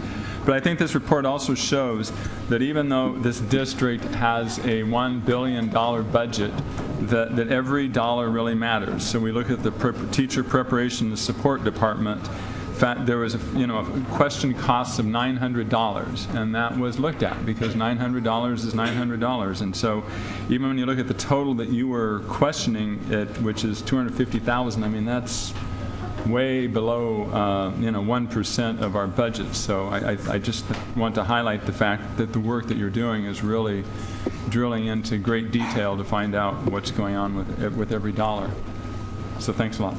Thank you. I'm willing to take a little credit, but I think the credit deserves to be given to Mr. Cashman, because he's done an exemplary job, I think, of trying to look into matters that were brought before him as well as our committee. So thank you. Thanks for recognizing that. Thank you, Mr. McAllister. Mr. Cashman? Having served with you on the Audit and Finance Committee for many, many years, I just want to say thank you for your continued service. Pleasure. And Mr. Cashman, thank you so much for your reports and your follow-up. You're doing a great job. I really appreciate all of the work you're doing. Thank you. Thank you. Thank you. Thank you so much. The work that we do on the Audit and Finance Committee, and supported and with reports that we get from our own auditors, does help us to become more transparent and more accountable. We're spending close, if you do the $1.4 billion budget a year, divided by 365 days, that's about $4 million a day that flows into the local economy here and is spent, and we need to make sure that that money is being accounted for, and you're doing an excellent job in doing that.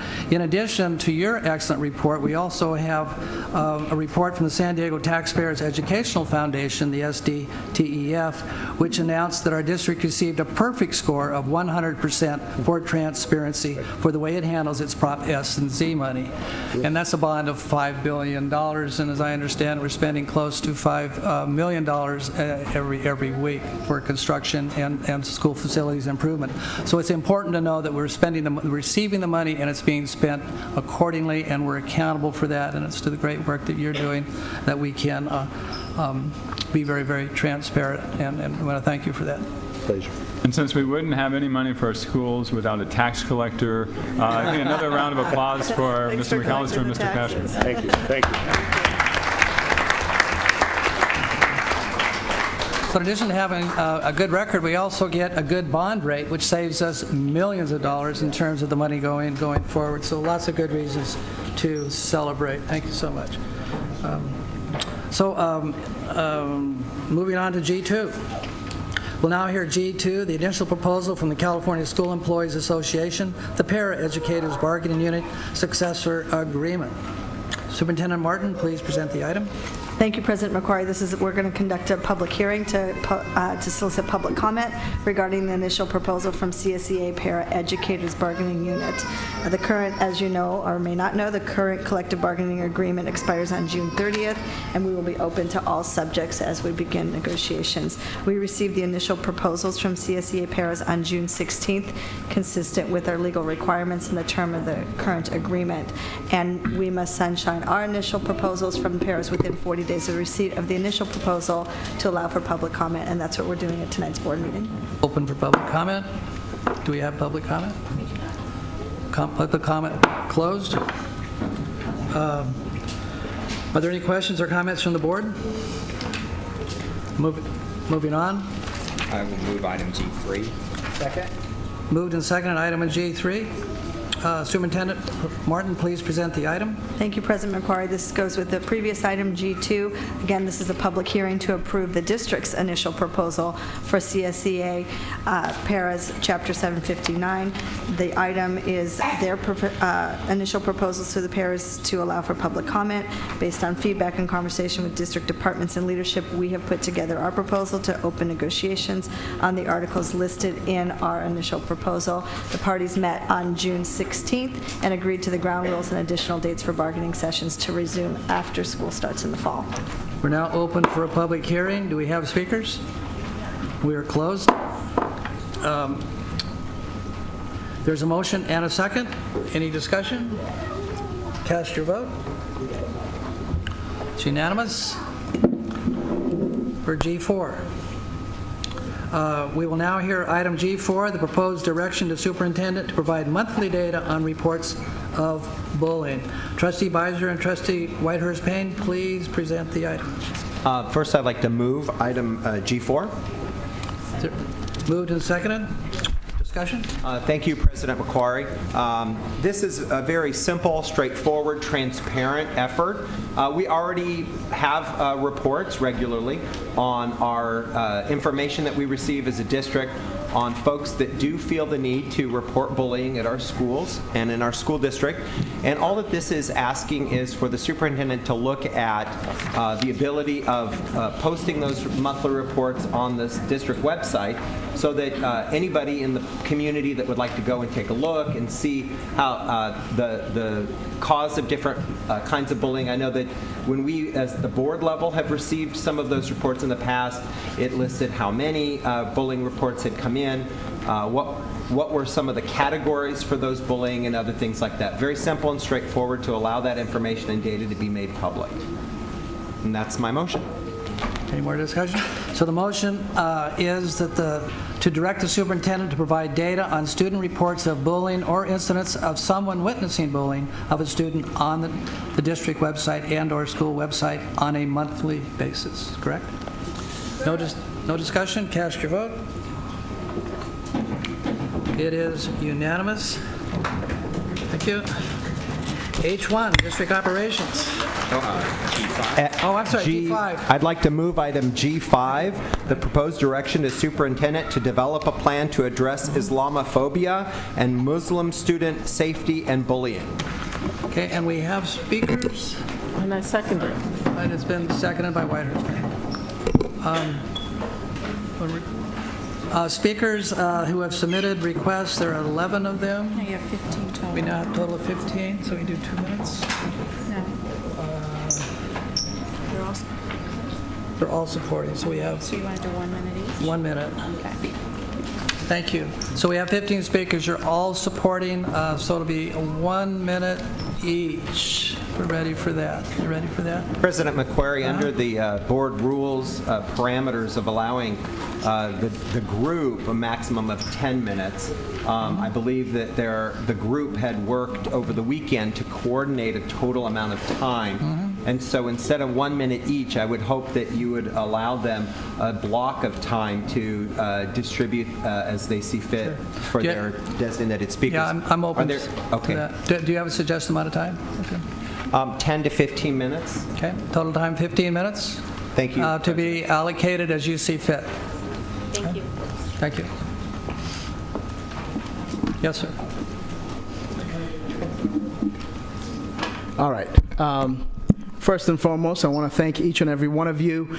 Very soon you will receive a packet that contains a lot of information, including a summary sheet that has essentially 2 bullying reports that focus on the Muslim students, an educator's guide to the Islamic religious practices, Know Your Rights as a Muslim youth pocket guide, essentially, and then some other information, including a newsletter and about our organization, as well as contacts. So make sure that you take advantage and call us anytime you wish. So now I'll start, and I want to thank, first and foremost, each and every one of you. Mr. President, Honorable Board, Superintendent Cindy Martin, thank you very much. You guys are essentially the reason why this district is one of the best in California and perhaps the nation. So thank you very much. I have been... Thank you. It is my pleasure, and I'm going to ask, there's over 225 members of our community that are here, and I'm going to ask you guys to hold your applause so we can save time. Thank you very much. Okay? So I want to first and also recognize that we have had a relation with the district's Office of Race and Human Relation and Advocacy for over 5 years now. And I want to thank Ajin Shahid that was here. I'm not sure if he's still here. Thank you very much. If you ask them or ask our staff, they would tell you this relation for over 5 years has been wonderful. However, there are problems. And the problems are the following. 55% of the Muslim community, Muslim students, reported that they were bullied. 1 out of 5 students experienced bullying because of school staff members. 27% of the girls wearing a headscarf reported that teachers or administrators were the one that discriminated. And there are a lot more information and statistics in those reports that we provided to you guys. So we have done a survey, and you will see that there's 2 different surveys, and I can later on go further on the numbers, but I want to save time and move on. The problem, unfortunately, is very significant. One of the students, in their own words, said the following. They would say, I was a terrorist, and they would always ask me, how is the bomb that you're working on? This is a student that's trying to learn. So this is what the problem is. Now, what have we done? Our organization has worked with many school districts to address anti-Muslim hate and Islamophobia. And what we would like to do now is take our relationship with the school district here to a next level and take that proactive measure and do something about it. So we do have a plan, a strategy, if you will, and it's not that difficult, really. Knowledge is power. We must provide the right resources to teachers. When I go and do these trainings, teachers always ask me, how come we didn't know these facts existed, right? So for me to have the report in my office, it's not going to help me. We need to get it to the hands of the teachers. We need to give them the right resources. Number 2, I want to make sure that we have professional developments. And I don't want to scare us because there's so many professional developments that we have to do, whether it is state required or federal or otherwise. So the professional development that I'm talking about doesn't have to be a full day. It could be just an hour or 2. We can work together to come up with something where the teachers know how to deal with this devastating problem. Number 3, the curriculum needs to be inclusive. The curriculum needs to have something that maybe positive contributions of the American Muslim community right here in state, California, or nationally or otherwise. Addressing the bullying, essentially reporting. We talked about reporting. Many of our community members have a problem finding, where do I report? How do I report? They contact us. What if we had all our school websites had a banner that said, hey, report school bullying, right on a prominent space. Now, this is not something new. I know the district is, looking at all these options. So how can we help to make that happen? And then including Muslims and bullying discourse. And I want to thank the district. For example, they have posters that have Muslim students in it. Well, let's continue to do that, and let's continue to add them to announcements and any other bullying discourse. And then number 6, there's a lot of refugees that are coming, and they have a lot of different problems that they face, including bullying and many other, and that we can work together to address those. So, solution. What is the solution? The solution essentially is there's a lot of concepts and people that we can work with right with the school district. We don't have to go far, right? So if we look, for example, Principal Godwin Haga, right, from Cherokee Point Elementary School, we can look into restorative justice. For those of you who guys know, most of you guys know about it, but that's a concept we can work on. We can work with essentially many other organizations like ADL and many other great organizations that are already working with the district. How can we leverage that in order to do that? What about compassionate comprehension and Common Core? Can we use that and essentially, get the stories involving experiences of the Muslim community to do that? So I'm going to stop here because there's very little time and a lot to say, but I want to tell you the following. We're very flexible. I've done my research, and I know Cindy is one of the best. Thank you for all the work that you have done for us. I want to tell you that we are very flexible in working with you to come up with ways to make this practical. Okay? Now, I'll leave you with this, and this is my closing statement to you. When I was in school, I was bullied. When I was in school, I was bullied. But I was fortunate because my teachers, the administration, they were my heroes. I still remember Mrs. Austin, my 4th grade teacher. I still go and visit her. She was protecting me. But when I have 1 out of 5 of our students that say that they can, the discrimination is coming from the teachers and administration, I know that together we can work to make that go away. Thank you very much.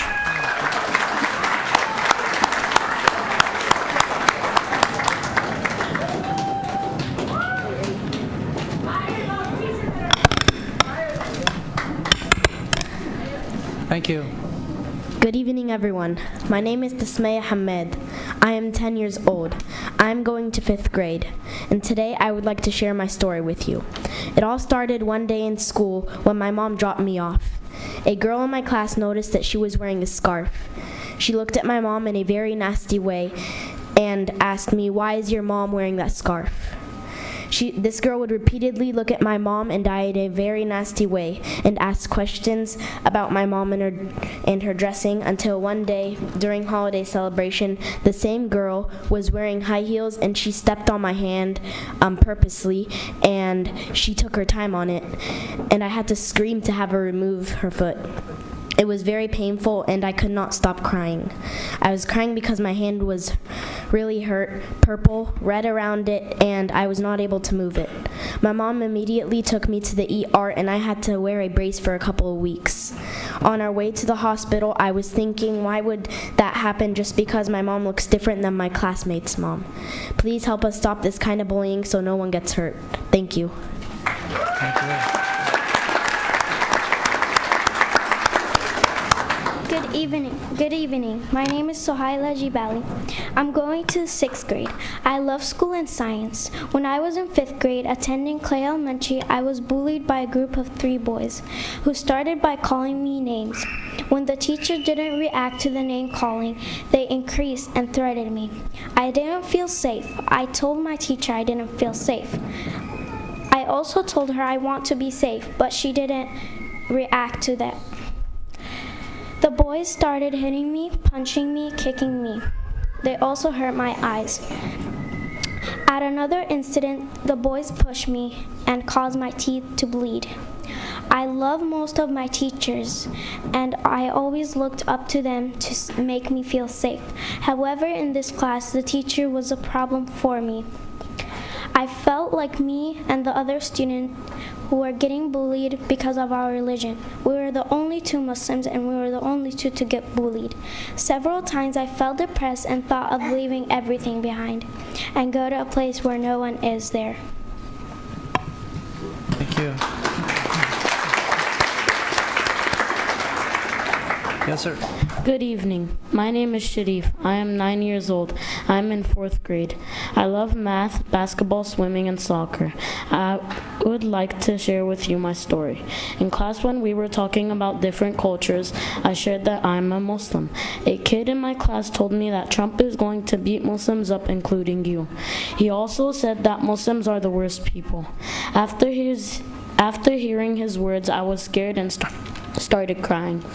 I started crying because Muslims aren't my family and I don't want anyone to hurt my family. I told my teacher many times, but she forgot about the problem and did not do anything about it. Please vote to keep our family safe so no other kid has to go through this problem. Thank you.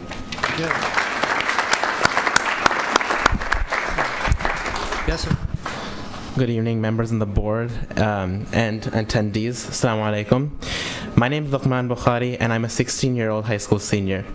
I'm currently the ASB Senior Class President, PTA Historian, and Student Representative to the School Site Council, as well as President of the Muslim Student Association at my school.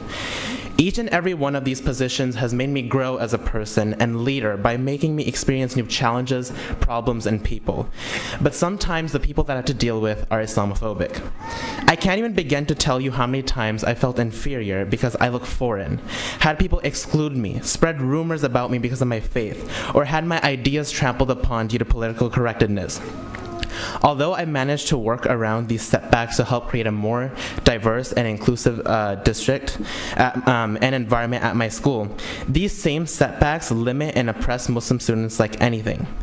Many Muslim students go to school in fear of what their peers think and if staff members would stand up for them. This distracts them from being able to simply learn.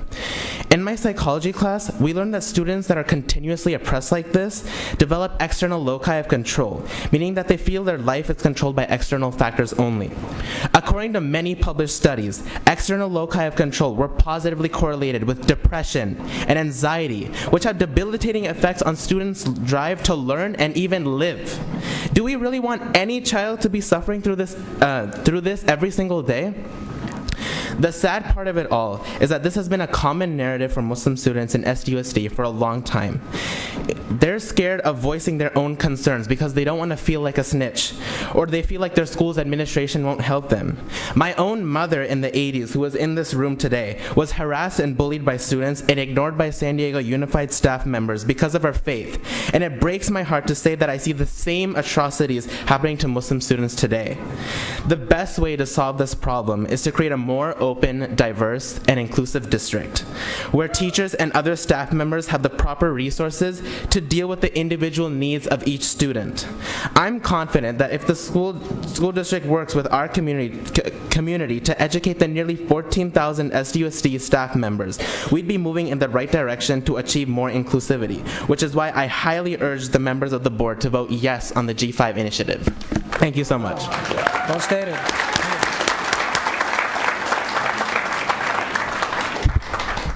Peace be with all of you. My name is Sheikh Muhammad Al-Jibali. I'm Muslim chaplain for the last 15 years, and I'm here in San Diego for the last 6 years. As a parent, I focus on the progress of my kids in the academic field. my kids were sent, and I sent them to the school that is very close to our house, a public school. They spent one of the wonderful year, which is the year of 2014 and 2015, when they were protected by a wonderful principal called Ms. Voss, and also they were protected by the teachers, whom we have no sufferings from the kids at all. But the last year, 2015, 2016, we had a very awful night dream. We suffered a lot.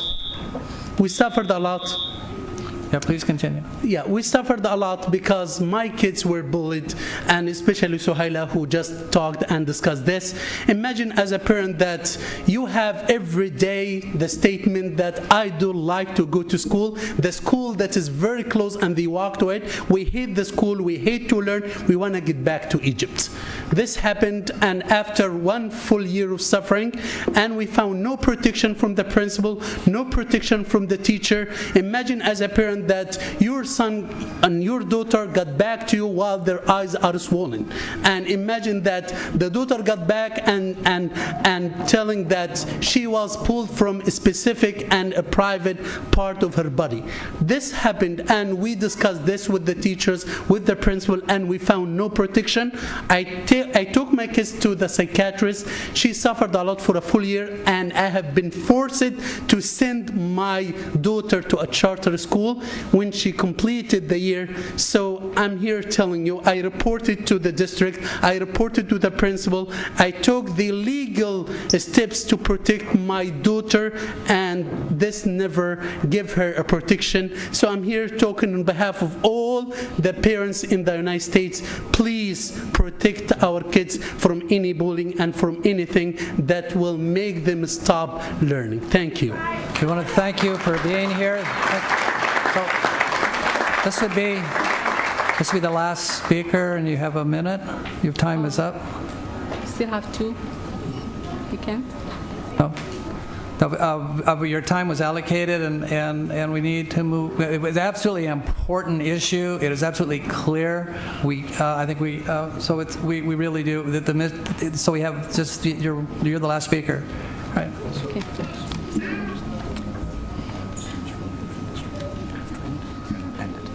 Okay, thank you. Good evening, Board of Education, Superintendent. My name is Lalia Alali. As you know me as the DLAC chair, but I am also a parent of 3 kids attending San Diego Unified School District, and I serve on the Board of CARE.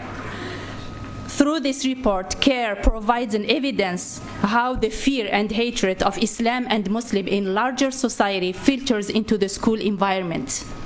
Ultimately, 55% of American Muslim students surveyed reported being subjected to some form of bullying based on their religious identity. This literally means that every Muslim family has at least one child who is bullied at school. I have been involved with San Diego Unified School District for more than 10 years, yet my own kids are bullied and experiencing a type of bullying just because they are Muslim.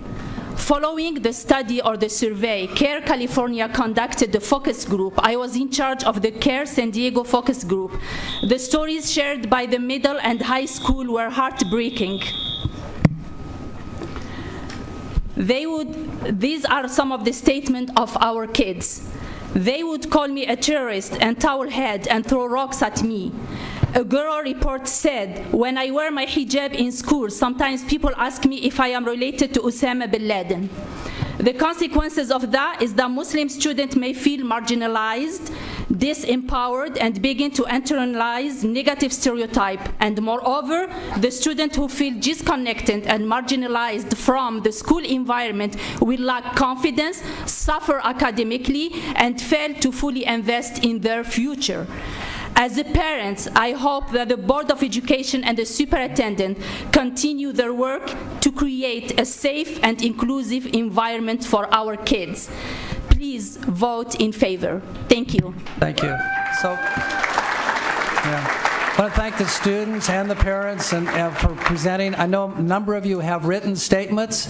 If you want to, if you please turn those in, they'll be written into the record. And if you want to If you have written statements, you want to give them to the clerk? Okay. So we're through. Now it's time for the board. I signed up as a speaker separately. I know, but there's only so much time that we can give to a speaker. I only need 2 minutes, if you don't mind. Just 2 minutes, please. Unless a board member wants to give their time. I will give you my time and will not make comment. Thank you, sir. I appreciate it. 1 minute. My name is David Patterson. I'm a representative of San Diego Veterans for Peace with Ann Barron, who is also here. We, members of the Veterans for Peace, are appalled at the current state of bigotry, racism, and hatred expressed towards Muslims, the huge majority of whom are law-abiding and productive citizens and students in San Diego. Bigotry and racism violate all of the values that we believe we were defending during our military service. The ideals contained in the Constitution, to the degree that they have been manifested in America, have been a beacon to much of the world because of the diversity, openness, and respect for people of all faiths that most Americans live by. It would be a great calamity if we let fear give rise to hatred. There are about 3 million Muslims in the U.S. and more than 1.6 billion worldwide. They have the same religious right to freedom, freedom from fear, and human dignity as members of any other religion, particularly in the nation that touts itself as a beacon of hope and the land of the free. As citizens, we have a moral responsibility to act to protect and preserve these rights. Accordingly, Islamophobia must be confronted every time it rears its ugly head. There is no room for complacency on this matter. Thank you. Let's make it clear, hate speech is not free speech. Right. Thank you. I was pleased.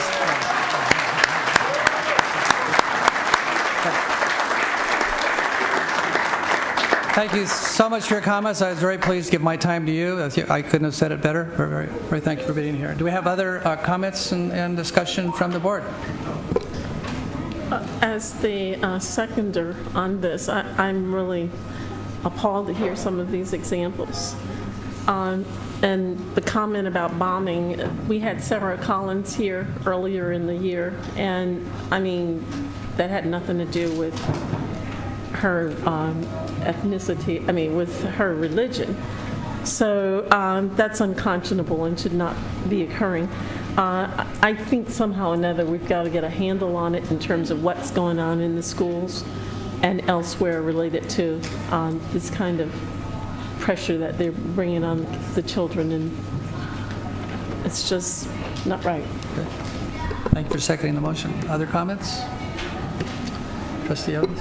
I just want to thank everyone who came to speak about this issue tonight, and particularly the children who spoke up about their experiences. I appreciate your courage to come forward and speak about this, and this is happening at a time when the national discourse has gone in a very negative direction, which has certainly affected all of us. We had a prominent, without getting political, a prominent national speaker who spoke last night about the influence of our leaders on our children and the example they are setting, particularly and specifically on the issue of bullying of people of various groups. So once again, thank you very much for coming out tonight.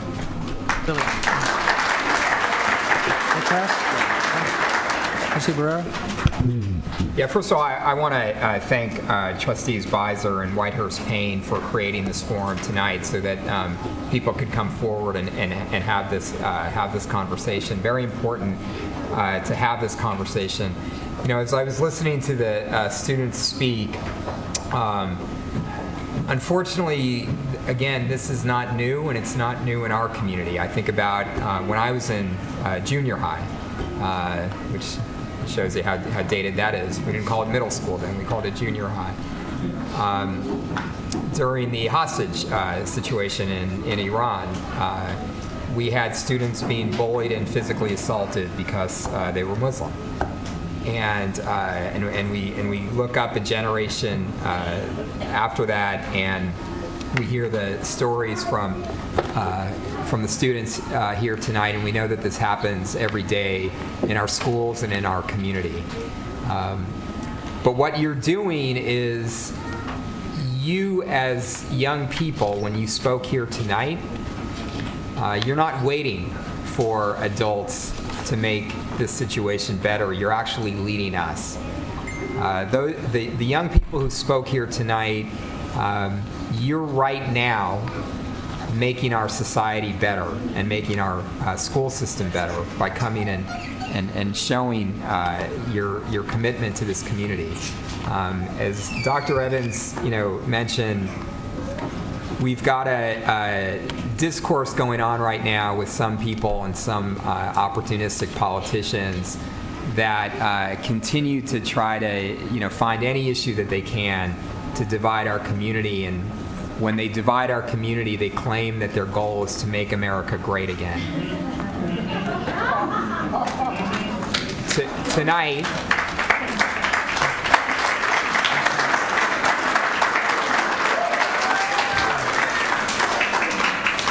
Tonight, the students who spoke showed why our country already is great and why it's going to be greater and greater going forward, and it's because of you. So I want to thank you.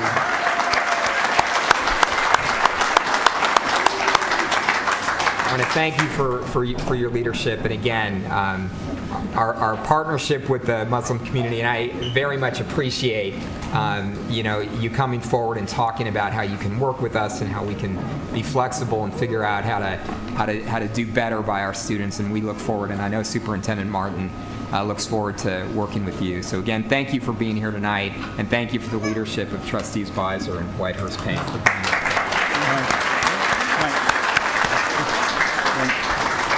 Just one more little comment. I don't like to generalize about groups, but we have a lot of people from different groups who come before this board to speak about controversial topics, things that they are concerned about, maybe that the district isn't doing the best job about. But I don't remember in my years on the school board of finding a more respectful and articulate audience talking about this issue. So thank you very much.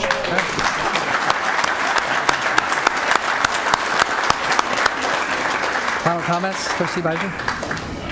Thank you. I really want to say thank you to Hanif Moebi with CARE for all of his time and effort and energy to try to conduct a lot of the survey and the information, the data, so that we can identify the opportunity and take action to improve it as much as we can.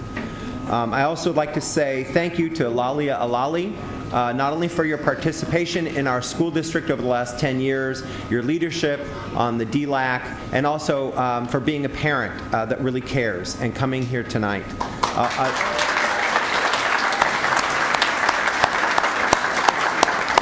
I'd also like to say thank you to Imam Taha for his leadership to try to make sure that all public schools are safe. Because the bullying reporting process that this board and Superintendent Martin and the staff have developed initially was to protect children from being bullied that were gay or lesbian, LGBT students. But as I said when we took that item up last year, that bullying happens to children in lots of different elements. Children that are marginalized are bullied for a variety of reasons. And the level of Islamophobia and Muslim bullying going on in our schools is unacceptable. It will not be tolerated. And I look forward to hearing from Cindy Martin at a future board meeting what kinds of plans or steps that we can take as a district to additionally to try to help support all children and make sure that we're protecting our Muslim students.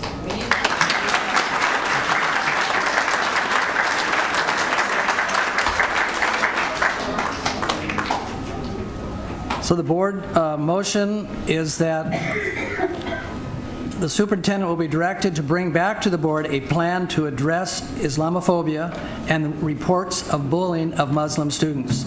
The plan should be brought back to the board at a future date to be determined.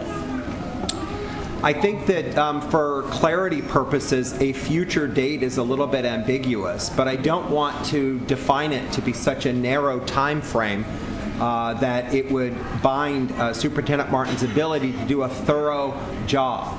And so what would be a reasonable time frame, Superintendent Martin? Trustee Beiser, given that this is our last meeting for this particular school year, we resume back in September. Right. So I'd look at the fall timeframe, September, October.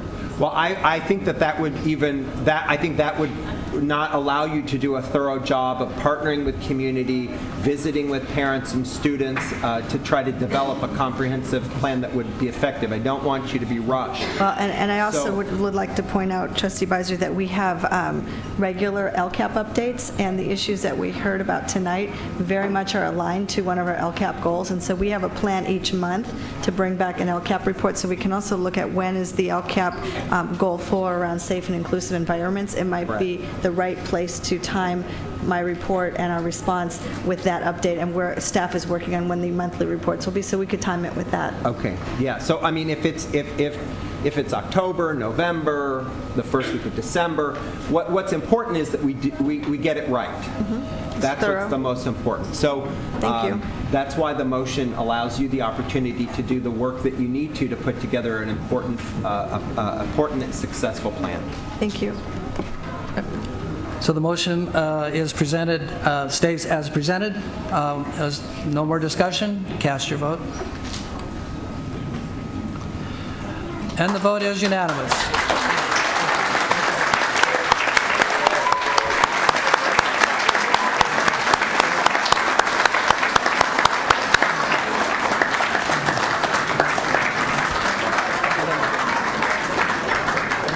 I want to thank the presenters and the audience for the level of civility of the presentation, a very major issue with lots of serious emotions, and very, very, very important. So thank you for being here. Thank you for your contributions. Thank you for working together as a community.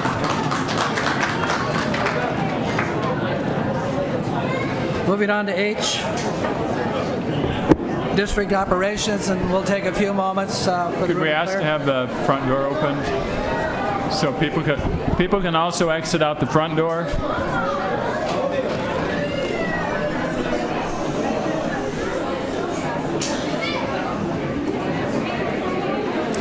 So, how do we do H? So this is just information presented by. So I just I don't say that. I just say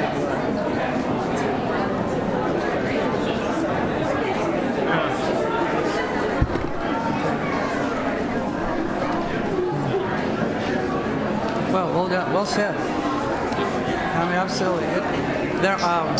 You rise so every time. You really do. Thank you. Great job. Thank you. Thank you. Thank you. Great job. Thank you. Yeah.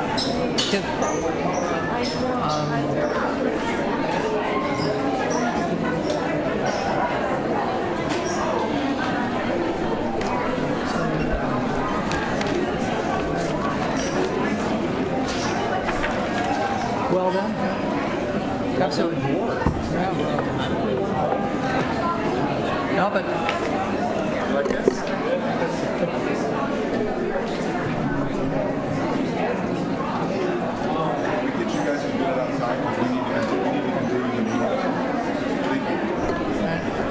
all right. Well, I think we can proceed. So we're moving on to item H, district operations. Superintendent Martin, you want to introduce the item? Are we on H1, President report? H1, yeah. H1 is the report on the H1 is the report on the, I'm going to use my teacher look and get the room quiet. That kind of worked. You see that? It works like when we're shopping and escalators, your kids, anyway. So the report on the 2016-17 amended budget. This is something that, as you know, when we adopted our budget, the governor hadn't approved the budget. So based on the preliminary update when the governor signed his budget on June 27th, we just have to submit for the record an information item on the adjustments. And the significant change was a one-time discretionary ADA changed from $237 per student to $214 per student, which impacted the budget that we previously presented by $2.6 million. not in the right direction. So we are looking at some other things that are continuing to be out there. There might be additional changes, and there's a particular grant that we're looking at that may come in. And we'll see if that adjusted. It could be a watch. It's the college readiness grant. So, but at this point, we just have to submit for the record the amended budget. And then as we have unaudited actuals and final reports in August, in the September meeting, we'll do another amended budget. This is an information item only. Yeah. H2 is an action item. I just want to express appreciation to our CFO for all the work she has been doing on this. She's been holding 3 positions simultaneously: CFO, controller, and comptroller. And mother and PhD student. Thank you. Thank you. I'll move item H2. It's been moved. Is it seconded? Second. Superintendent Martin, please present the item. Oh, H2. I turned too quickly. The H2 is the state mandated block grant program for 2016, and this is something that participation in this mandated block grant program requires the board to annually elect that we will be participating in the program, and by participating, we can submit to have the monies returned to us for mandated state required activities. So this allows us to include the block grant as revenue in the current budget, as it's funded by the Budget Act, but we have to elect by this action to participate in the program on an annual basis. Do we have any speakers? H2, seeing none. Board, questions, comments? Huh? Ready to vote? Motion carries. It's unanimous. H3, public hearing on consolidated application and resolution for funding for the 2016-17. There's a motion and a second. Superintendent Martin, present the item. Thank you, President McQuarrie. This is a public hearing to adopt this resolution for the consolidated app to fund the categorical programs. Public hearing is open. Any public speakers? Hearing, seeing none. Closed. We have a motion and a second. Any questions, comments? Cast your vote. H3 is unanimous. Move item H7 through H14. Second. We've got H5. H4 is withdrawn, but H5 is up. Oh, where's it? Yeah, H5 is right underneath the action. They left the number off. Oh. So we're moving to H5, which is instructional calendar, as recommended. So we've got a great. So do we have a motion? I'll move it. Calendar's moved and seconded. Superintendent Martin, please present the calendar item. Thank you, President McQuarrie. That we're bringing forward for approval the proposed 17-18 instructional calendar as we're recommending. This proposed calendar includes 180 instructional days with a pre-Labor Day start date of August 28th, 2017. The recommendation for only one school of 17-18 was in alignment with our conversion to the common instructional calendar, which is scheduled to be completed in the fall of 2018. We had our calendar committee reconstituted as we did the work. You asked us to come back together in your board action back in October. You directed us to consistently schedule spring break, the week that includes March 31st, to be in alignment with community college. We did that. This is ongoing work that we've been doing to align our calendars, and specifically, we reconstituted the calendar committee and their role is to make a recommendation to me, and then I would then take that into advisement as I make a recommendation to the board. So this is to adjust the calendar going forward. We have a new calendar committee that consists of representatives, an equal number of representatives from staff and from students and parents. The committee previously had been out of balance, so we've reconstituted that committee, and we're coming forward with the recommendation for the 17-18 school year for a pre-Labor Day start date. We do have public speakers. There are 3, so 3 minutes each. Sylvia Juarez, Tamara Hurley. Alvarez. I left the A, I'm sorry. Derek Borner. I just want to say thank you to the members of the committee that as we reconstituted, we had Julie Martell and Marty Stolz are here for staff members that facilitated the committee, and the student voice on this committee was an addition. And I don't know if any of the students were able to come tonight, but to be able to listen to our students and have a balance of student, parent, and staff voices to make some recommendations going forward. Okay. Sylvia, you're on. Not Juarez. It's a border city. Sylvia Alvarez, and I was on the calendar committee, and I'm in favor of the recommendation. I have been on the calendar committee before. It's an interesting committee, to say the least.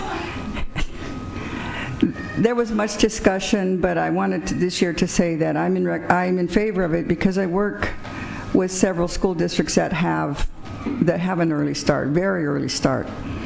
And for me, I see the benefits, but in this committee, the voices of the students were really a push for me. They actually, one young man actually, he said, I'm almost begging you, please do the early start. So if it's all about the kids and what's good for students, and they're asking for it, I'm in favor of it. Thank you. Thank you, Sylvia. So Tamara. I'll be up here a few times today. Then this particular one, for this agenda item, I'm one of the Cluster Congress reps to the Calendar Committee.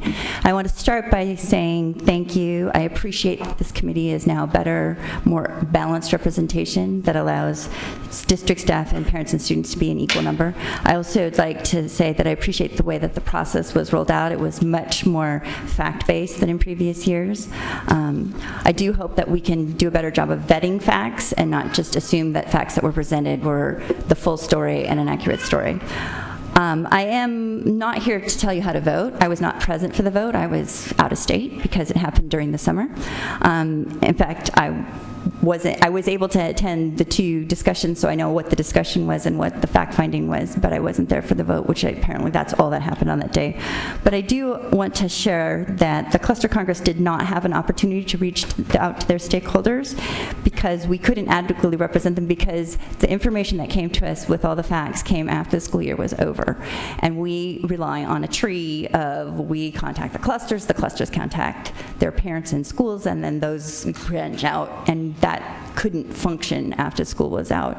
And the district did not provide any resources for us to do that kind of outreach. It's a massive outreach. We really need a more direct way to do the outreach. Members of the Cluster Congress who were aware of the Calendar Committee's decision and voting expressed concern that the district was not making an informed decision on what it was like to start before Labor Day, because the last time they did it was in 1999, and frankly, my kids weren't even born then. And so it's so long ago, it's hard to draw any conclusions other than, well, ADA didn't look like it varied very much. We had requested to wait until we had feedback from this year and see how our stakeholders felt about it, so that we could say, hey, the stakeholders were cool, we can move forward on this, but we were told that you, as a committee, wanted this decision early. As the Calendar Committee moves forward to consider the calendars for the 18-19 and years moving forward, where we're really going to start looking at when do we start long term, I hope that we will take time to do a more detailed and methodical process and to not only vet all facts thoroughly, but allow us sufficient time to do outreach to our stakeholders. And thank you. Thank you, Tamara. Derek, thank you. Hello, President McQuarrie, Superintendent Martin, Board Trustees, and Vice President of Legislation for the San Diego Council of PTAs, and a member of the Calendar Committee. Let me also thank Julie Martell and Martha Stoltz for their great work facilitating the committee this year. I think it's important to know we did poll what members we could, but again, it did happen after school ended, so it was hard. The members that did reply, it was an overwhelming majority, about 70% of the respondents wanted a post-Labor Day start. Therefore, myself and the other PTA rep on the committee did vote accordingly. I personally can support an August date, but I was there representing PTA. In our survey, it became obvious that most parents aren't aware of the reasons why an August start date could be a good thing.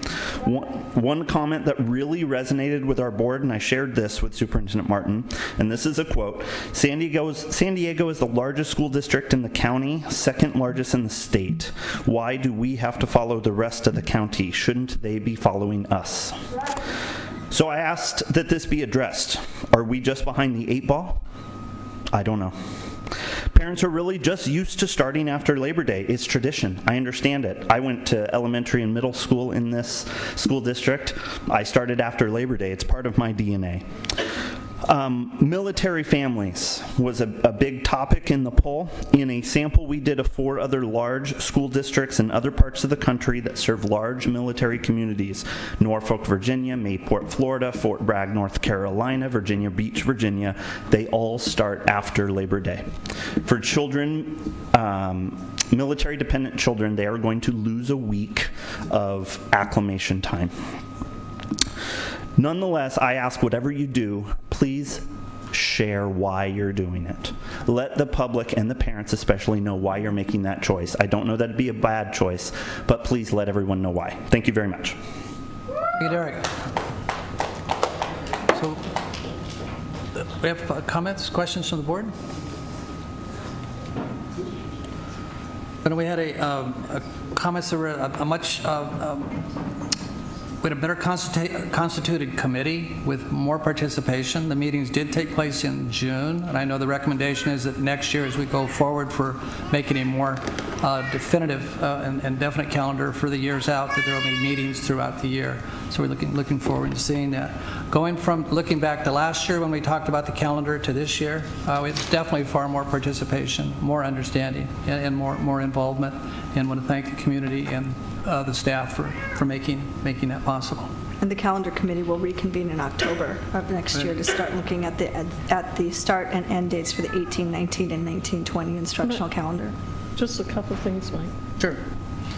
A year ago, I was not on the board, but some of us were working with the state committee, and we were bemoaning the fact that city schools are starting late, because the children are competing with kids not just here in San Diego, but up and down the state. And then when I was at the university, that was also an issue with the late start and them not getting that extra week of instruction.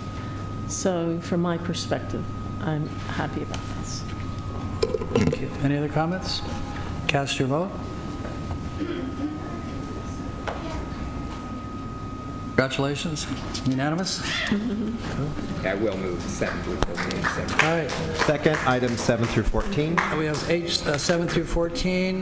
Do we have speakers? There's one speaker on your blue sheet. I believe we have item H8 and then the other speakers on H15. So speaker H8 is, I think it's Tamara again, I believe, if I heard that correctly. See if, I thought you'd at least have one person on some agenda before me again. Okay, now I'm wearing a hat as a member of the Scripture community. I am a proponent of solar. In fact, we have solar panels on our roof. I think it's a great thing. I think green technology is wonderful. However, this particular project needs more details specified before seeking approval. Currently, the location of the solar panels has not been determined. The paperwork and the principal have indicated that some of the panels will be located on the Harcourt playground. And unlike our home solar project, where we actually got architectural renderings of where these solar panels are going to be located, there is nothing in this that specify where they would be located. And the principal said that her last meeting with, I don't know if it was Lee Dolgeroff or the solar people or everybody, but with the walkthrough on their site where they wanted to put it was in the middle of their basketball courts, and she said, no, that's not a good place for them, but she has not been told where they're going to go instead. There has not been a proposal of where they would go to make sure, vetting it with them, that that's an okay site. She's also concerned about closing their parking lot and part of their playground. The construction dates for the project are ambiguous. They state that the work would be done between summer and winter of 2016 and would take 3 to 4 months, but that the majority would be done when school was not in session. Well, school's going back in 4 weeks. They haven't even approved the project yet. So I don't know how this is going to happen, that it's not going to impact students, especially if it's being on the playground and in the parking lot. It also says it would happen between 2 to 10 p.m. Well, that school is in session at 2 p.m. It ends at 2:30 something, 2:15. So I would like there to be more specifics. You know, if you approve this item, I would ask that you approve it with an amendment that says that the principal has signed off on the construction plan, not only where the panels are going to be located, but also when the construction is going to work to minimize the impact to students. Thank you. Thank you very much. So there's a number of items that are very, very important items. Mr. Dolgeroff, do you have any comments related to this or any of the items that are being presented? Sure. This is, these items are just a determination that the planned solar projects, and there's 8 of them, and there'll be 12 more next year. So over 2 years, we're going to do 20 solar projects, are exempt from further environmental study under CEQA. These are design-build solar projects, and in the case of Scripps Ranch, we're talking about parking lot shade structures. But the actual size and nature of the panels will be developed in the design-build project. We expect that the actual contracts will come to the board in September. But this is just the CEQA action that precedes that other action. We will work with the school sites as we design the projects and work with stakeholders at each and every site. In the case of Scripps, we're talking about right now the initial plan is the parking lot. Okay, so then the solar panels will be providing shade actually to cars in the parking lot, not putting them up in the basketball court. That's correct. Okay, thank you. Thank you, Lee. Any other questions, comments? If not, we have a motion and a second. Cast your votes. That's unanimous. Moving on to H15. Move H15. It's been moved and seconded. Superintendent Martin, please present the item.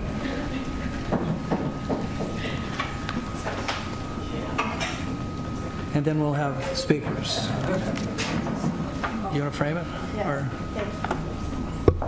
I know my microphone's soft, but if I don't turn it on, it's really soft. This is an action tonight to establish the budget for the relocation of the Innovations Academy to a yet-to-be-determined district-owned or district-leased site. And the budget is sufficient enough to acquire the property and construct sufficient classroom space to accommodate the educational program for Innovations Academy.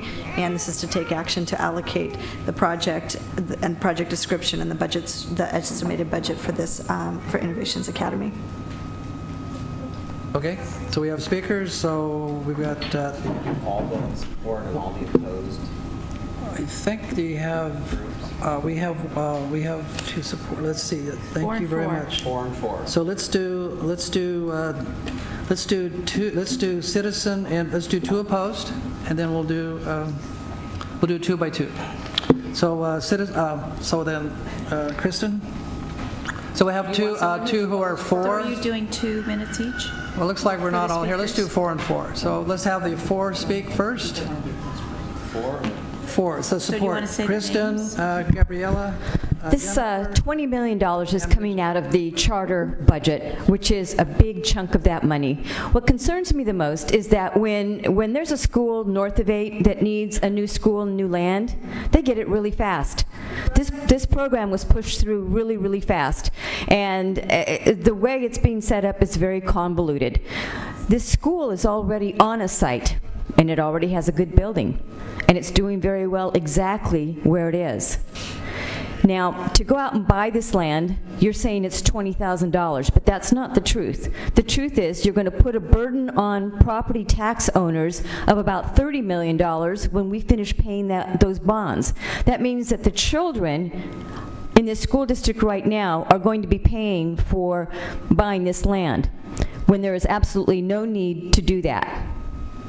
No need at all. What it is, it's a land grab by the school district.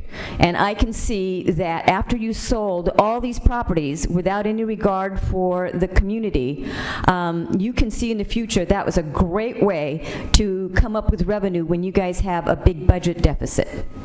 So I see you guys going out and buying more land and shutting down charters. And there you've got a nice piece of property that you can sell and plug a hole in the budget.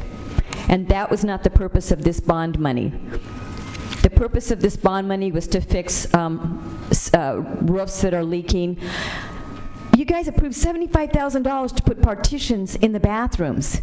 So I called a friend and I said, go look at the bathrooms. Okay, so they've got some new partitions and they slapped some paint on. But the bathrooms still stink. And our kids have to walk in there every day. The truth is, they don't use the bathrooms because they stink. So the basic things that our children have to deal with every day don't get taken care of. But you've got $20 million for a school that has only 120 school district children in it. That's not smart. Thank you. We'll stay with the opposed. So we have Frank Simbukakis, and I don't see Frank. Going once, twice. Lorraine Burley. And then we'll have Tamara Hurley. Those will be the 4 opposed. Good evening. My name is Lorraine Burley, and my address is on file. In January, this board voted to approve a term sheet with the Monarch Development Group to build an apartment complex in Scripps Ranch on school land that is currently occupied by the Innovation Academy Charter School. Now we know the proposal comes with increased costs. Increased costs to the district and to the San Diego taxpayers. There are more costs associated with the term sheet than you were initially led to believe. Costs such as disrupting the surrounding neighborhood, shutting down the local farmer market, ignoring a charter school that wants a home in Scripps Ranch, yet is evicted to a dirt lot with portables. In 66 years, the district will own a 264-unit apartment complex that occupies 98% of the land site and will require additional funds to maintain or tear down. The other 2% of the land site is for commercial use, STEM lab use, community garden use, and where are the maintenance, security, repair, service, busing of the student, equipment costs associated with this? What about the cost to the taxpayers to move the charter school? The $20 million is over 1/3 of the total charter school bond fund allocation. Some of the charter schools students reside outside of the district boundary in the Poway district. Other charter schools have much greater needs for maintenance and repairs, especially the charter schools south of Interstate 8. Spending $20 million that only benefits 365 children, all living north of Interstate 8. What taxpayer or voter will support any future ballot measure or school bond proposals when they learn that the district has evicted students off school property to tear down an existing school only to build an apartment complex in its place with questionable financial gain to the district and big financial gain to a developer, and using taxpayer money to do it? I'm just going to say 2 other things. I would request that you motion to reconsider that vote of the term sheet and also vote no because of the unnecessary spending. Return the district focus to the needs of the student and their education. Thank you. Tamara Hurley, please. I swear only 2 more times. Before you is the proposal, as everybody has mentioned, it makes no sense. It turns the joint use project that was designed, Mr. Evans, to be a source of revenue for the district into a money loser. Approval of this expenditure will create a PR and fiscal uproar that will negatively impact this district for decades. You have a charter school that is embraced by the community and has a home in Scripps Ranch. You have a community that has been largely ignored and almost universally objects to the developer proposal for this site and will fight to stop it, using the media if necessary. The sole purpose of spending $20 million of Prop Z money, school bond funds with interest, which is probably closer to $30 million, taxpayer hard-earned money to move Innovations Academy to make way for a development project that creates 264 apartments with only, as Dwayne said, 2% of the site being used for educational and community services. And the net revenue from this joint project will be 0. Let me rephrase. You are spending tens of millions of taxpayer dollars to kick students out of a school, demolish the buildings, and make way for apartments. That is not in your mission statement. That is not in Vision 2020. Taxpayers narrowly approved Prop Z to repair dilapidated facilities and build new facilities where they are needed, not to help developer build apartments.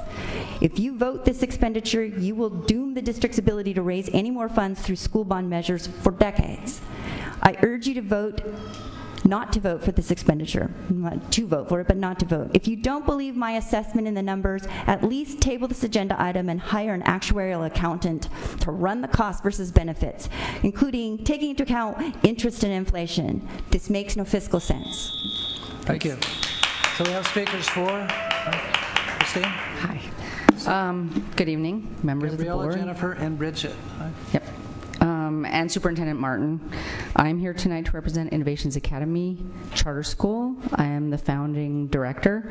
Innovations opened its doors in September 2008 amid very difficult economic times, yet we have thrived. Over the past 8 years, we have been located in Rolando Park, Fashion Valley, Allied Gardens, and now Scripps Ranch. And despite such drastic facility and neighborhood changes, we have grown in numbers of students every year. We have been at our current site under the facilities use agreement with the district for 5 years, and now it is time that we move on. We have paid our dues and have proven that our program is sought by families from all over the district. We have been lucky to have been given the opportunity through our Proposition Z Facilities Planning Grant to work with district staff under the guidance of Lee Dolgroff, who has been amazingly helpful. The district team, the entire team, has been extremely knowledgeable, helpful, and supportive, and we are now ready to move to the next step. I am here representing our now 425 students and their families, 40+ staff members, and our board, as we request that you approve the money for us to move forward with this project. Proposition Z charter school money was meant for charter school facilities, and that's what we're asking that you approve it for. Thank you for your time. Thank you, Christine. Gabriela? Vadillo? Yes, hello. My name is Gabriela Vadillo. I'm a first grade teacher at Innovations Academy. I've worked at IA for the past 6 years. We've been very lucky for the past 5 years to have a home with water fountains, adequate bathrooms, and ample, comfortable classrooms. Since we are needing to move on a very short timeline, we have requested the use of the charter school designated Prop Z funds to do so. I'm here to let you know that our teachers have been involved in the process so far, and we're excited to find a permanent, forever home where we know our students will continue to thrive and our school will be secure. I'm requesting on behalf of all the teachers at Innovations Academy that you approve the funds on the agenda today. Thank you. Thank you. Bridget? Oh, no, I'm sorry. Yeah, Bridget. Jennifer Takahashi. Thank you very much. It's hard to go after someone so eloquent. I just want to say that I've been teaching kindergarten this year, but kindergarten and first grade, and I've been at 2 of the sites that we've been at, and we moved happily. We love our school as a community. We're really tight, and we're willing and excited to move again, but we're also, I think, ready to have a home, and that is why we're here to request that this move forward, please. And thank you for your service. Thank you. Bridget. Hi there. Thank you for having us and for allowing us a moment to speak on this. My name is Bridget Marchand, and I'm a parent of children in grades 2 and 4 at Innovations Academy. We've been there for 3 years now. This is our 3rd year. We love Innovations Academy because it's a place where our children have thrived, both academically and social emotionally. My son never wants to miss a day of school. So this is a 3rd grader going into 4th grade. Ever since he's come to Innovations, even if he's sick, he wants to check in with the teacher and see what's happening that day. He wants to check in with her because he doesn't want to miss anything. He's writing. He's been able to express himself. He's writing chapter books, so he's been able to identify his strengths and grow those strengths in this safe, nurturing environment. And my daughter, you know, she's young for her age, and she's needed some peer support, and this is a social emotional charter school, and so we've had some peer support that she's grown in, so I'm seeing the growth not only academically but social emotionally, and that's so huge and it's so important to me as a mom. Anyway, I just wanted to get back on track with that. That was just my personal why I love IA. As a parent that will have students at Innovations Academy, I would follow them to Texas if she said, I'm sorry, we can't be in California anymore, personally. But I know that we're serving a huge community in the central San Diego area, and there are people that are commuting from far distances because of the quality that we're getting there. And we're looking for our forever home. We would love to seek security. I know in talking with the parents, they're very nervous. They're nervous that our charter school is going to be shut down.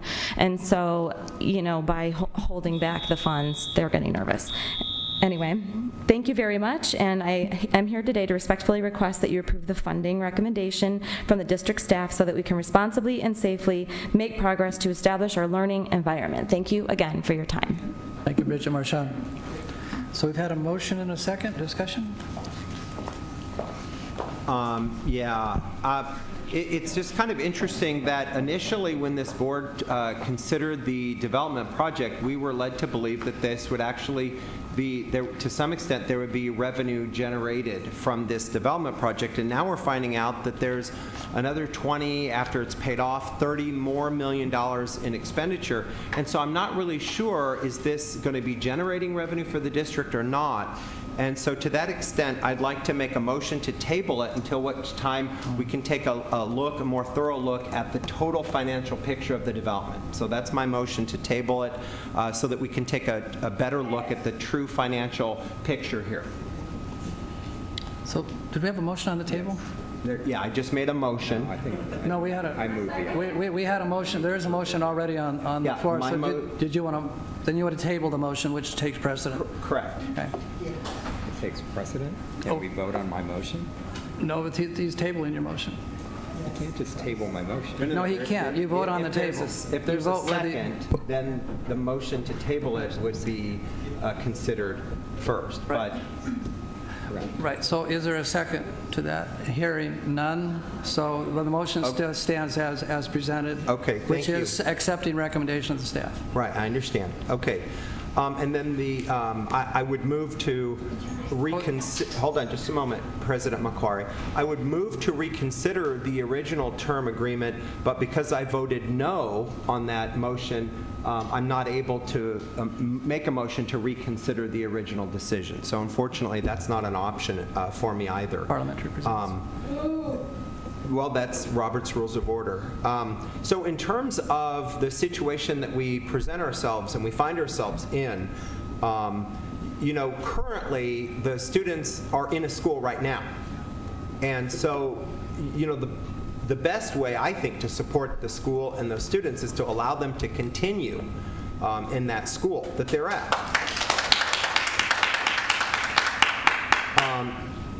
So the second thing that I'd like to point out is that moving the school from Scripps Ranch to Kearney Mesa or some other place, I don't know that that's necessarily in the best interest of the families that live in that area. And there are other alternatives that I would hope that the district might consider that would be a lot less expensive, such as leasing commercial property in Scripps Ranch that I understand is an option, but is not being considered by staff at this time. I also think that in the effort, I think it's very noble that my fellow trustees that voted to support this development were looking for the opportunity for Scripps Ranch to have a community garden and for there to be a STEM lab built there. But there's nothing preventing the board from building a STEM lab at the current school site, and there's already a community garden at the site. So for these reasons, I think that this is not a very constructive use of these resources, especially in light of the fact that there's a finite amount of money that charter schools are allocated. Each year it's about $27 million each year for charter schools. And so I think it's unfortunate that this board is going to be taking $20 million this year away from charter schools in other parts of the city, many of them who have strong needs for facilities, many of them who have 100% poverty rates, and give that money to a school north of the 8. And I don't want to create a divide north of the 8, south of the 8, but I think that we have a long history as a board of putting resources towards children that have the most need. And I know that we have charter schools that could really use this money, and it's unfortunate that one school gets to cut in front of the line and take the lion's share of those resources this year away from those children. So for those reasons, I would hope to encourage my fellow trustees to reconsider this course that we've taken at some point in time. I hope that you would think about that. the reasons that I've stated, and that's what I have to say. Thank you. Other comments from the board? Yep. Trustee Whitehurst-Payne? I was not here in a part of the original decisions on this, but I'm struck by the comment that this school is almost like a nomad school running around from Rolanda Park area, throughout the city. So, and it sounds like the student population comes from throughout the city. So given that scenario, I think the permanency is more important than anything else at this point, and they seem to be pleased with the district's decision. So. Your comments? Trustee Evans? Some comments. First of all, when we were in dire financial circumstances, we decided we need to sell property as a bridge to better economic times, and we did not want to continue on that path, and so we directed staff to find ways to produce revenue from existing properties for the benefits of employing teachers, buying supplies, and so forth for district students. And so that was the whole purpose that the staff came up with this creative plan to do that. Another thing in parallel, and I understand, first of all, I do understand when the public is looking at this, that it's very difficult, this whole technical conversation about the color of money, about capital funds and operational funds and so forth. But one of the things here is, when we had Proposition Z, we set aside about $350 million specifically for charter school facilities. And as part of doing that, we also have a charter schools facility committee. So it's not, the charter schools themselves are working together. One of the things we said with the Charter Schools Facilities Committee was, or the Charter School Fund was, we wanted established, successful schools. We didn't want just someone coming in saying we're going to start a new school and here's a facility. And Innovation Academy certainly meets the criteria of being a well-established, successful school. So the actual Charter School Facilities Committee reviews the different possibilities for different charter schools and what they could do, and is they don't have the final say, but it's their recommendation that these charter school funds be used for that. So it's not really right for necessarily for district school students to be subsidizing a charter school facility, because in effect the whole point of charter schools was to operate independently. But so what we're doing here is we are taking a property of the district and benefiting the district students, and we have another fund which is for charter schools that was specifically raised for charter schools in Proposition Z for them to build facilities. Now, if the Charter School Facilities Committee had said no, there are other schools that are more deserving or more important, they had the right to make that, but this is their recommendation.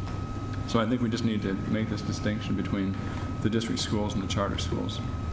Good clarification. Any other comments?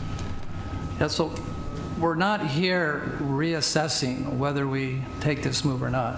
What we're here to do is to establish a home for innovation, charter school. And when we acted on the motion to return on the use of that property earlier, we directed staff to work with Innovations to find them a home. And the staff did that, and staff was complimented for that. Not only the staff, and the charter school was looking for a home even before we went down this road, and they met with a number of barriers and weren't able to get the area that they initially wanted to have. So it's not like this was a surprise. It was an effort, and I think the anxiety and the emotion and the upset when we were discussing this earlier was that the feeling was that this district was out to destroy this charter, and the truth was we weren't. We want to find a place for this charter. We want to find a home for them. We heard from the parents and comments about the students. They're very excited about the new location. Staff has worked hard to make that possible. So I think that one of the comments were it's time to move on. And so it's our opportunity here tonight to find a permanent home for this excellent charter, and it'd be a charter school on a charter property, and we can move further. So I'm excited and want to compliment the staff for the hard work they did. I want to compliment Innovations for the work that they've done in order to move us forward on this issue. And if there's no other comments, the motion to accept the recommendation of staff is on the floor, and so please cast your vote. And so we have 4-1. Thank you. Okay. H. So we're moving to item I. Right.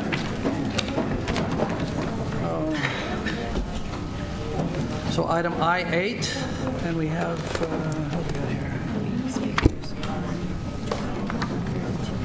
Mike. Yeah, I just need to use. Oh, that was Sharon. Okay.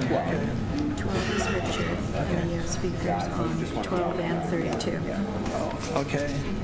So 32 is listed first. Here's one more. You have 4 and 32, and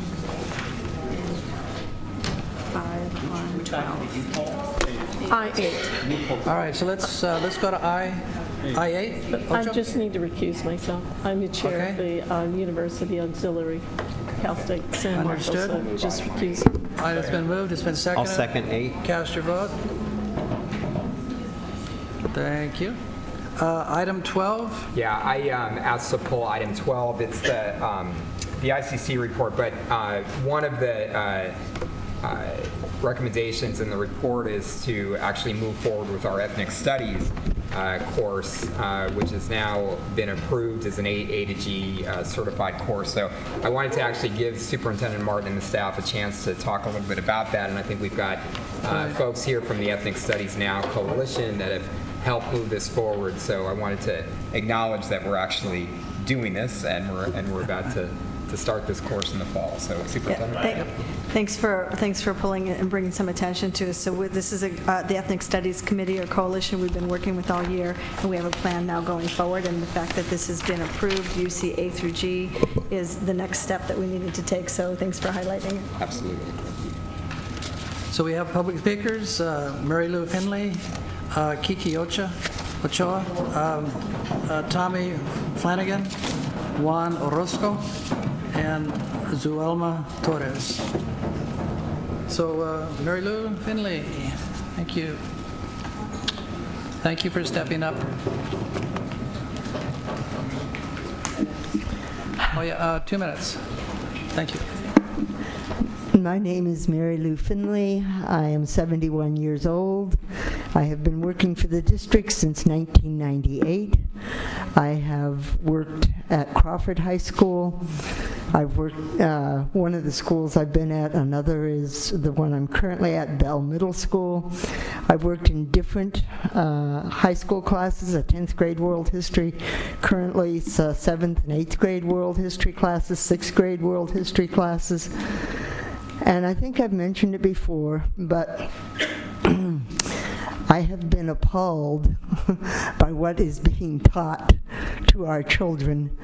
The children at Crawford High School are largely Somali, Sudanese, Mexican, everything. Well, I would say the white students are probably a minority there. At Bell Middle School, we have, once again, largely Asian, Mexican, African American. And what has been taught in the classes that I have worked in is an extension of white privilege, white supremacy, and when they talk about the European settlers, they talk about we. And when they talk about the indigenous people of this country, the slaves, it's they. It's time. No. This is 2016. It's 500 years late to be starting to acknowledge the culture and diversity of the people who live in this hemisphere and have lived here for thousands of years. And I appreciate everything this board has done to help us get this program started, but we need to not only go forward with it, we've got to get it in every school. We've got to get it in curriculum from pre-K to 12th grade. Thank you, Mary Lou. Thank you. We hear the urgency. Kiki. My name is Kiki Ochoa, teacher at Lincoln High School, member of the Association of Raza Educators. I want to commend all the board members, superintendent, the trustees. Thank you so much for following up on this work and not allowing it to go by the wayside, because it could easily happen, especially in the times that we live today, where the rhetoric and the narrative that's shared on a national level is very divisive, and it creates it has a lot of people walking around making judgments based on assumptions. And we don't walk around in this spirit of sisterhood and brotherhood. And I think, this step of having an ethnic studies class being piloted at one school, but we want to make sure that it's piloted effectively, that it goes district-wide. Ignorance is the parent of fear. Fear is the parent of hatred. Hatred is the parent of violence. When we address ignorance, we by virtue address the root of violence. So we have to, and that's what this course does. Everything that we see, the violence that's taking place on a national level, whether it be, here, whether it be in the South, whether it be on the East Coast, whether it's taking place in Africa, it's because people are living in fear because they do not know their brothers and sisters, their neighbors. And this class is going to help bridge those gaps between different communities. Thank you, board, for doing this great work. Thank you, Kiki. Comment. My name is Juan Orozco, and I'm here representing the Association of Raza Educators. I'm the local coordinator. I want to thank the board for supporting this initiative or putting it in the agenda item. I think it's been a great progress within this last year.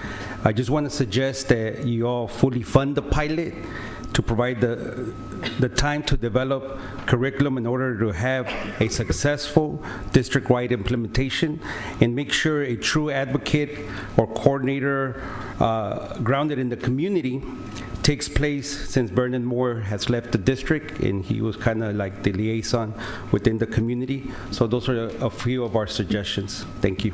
Thank you.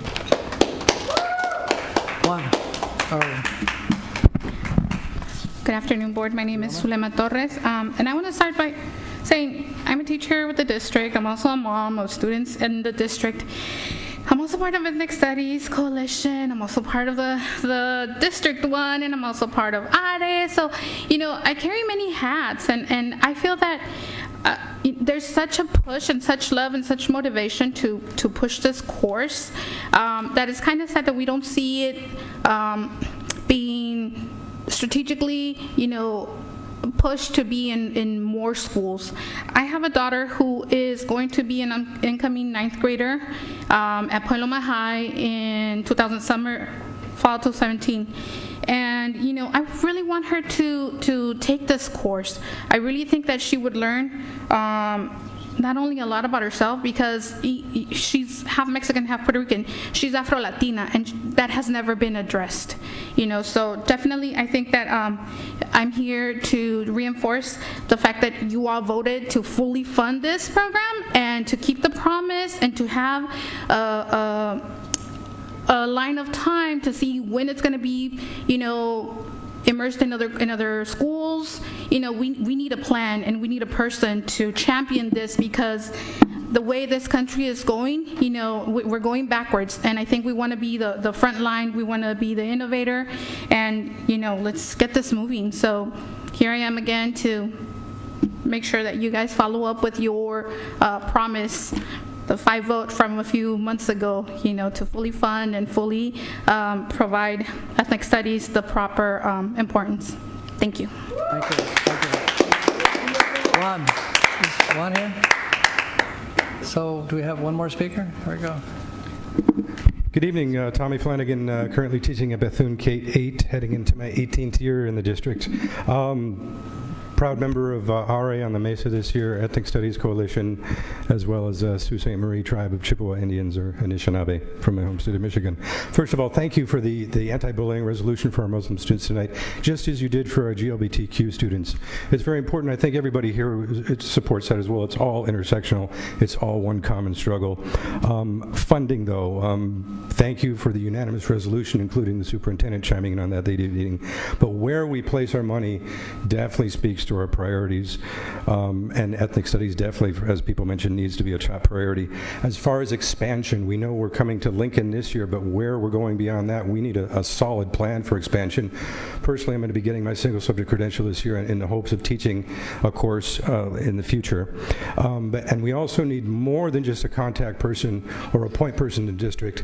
As Zulema mentioned, we need a true champion. It's some big shoes to fill with losing Vernon. Thank you for your time. Thank you. All right, that concludes the comments. Thank you so much. Board questions, comments? I just have one. I have one question. The item I-12 has several recommendations from the ICC to start some courses: Portuguese, ethnic studies, physical science, some other things, Arabic. But it terminates Filipino 7-8 honors, and I was wondering, is there anybody from staff that could speak to why we're terminating a Filipino language class?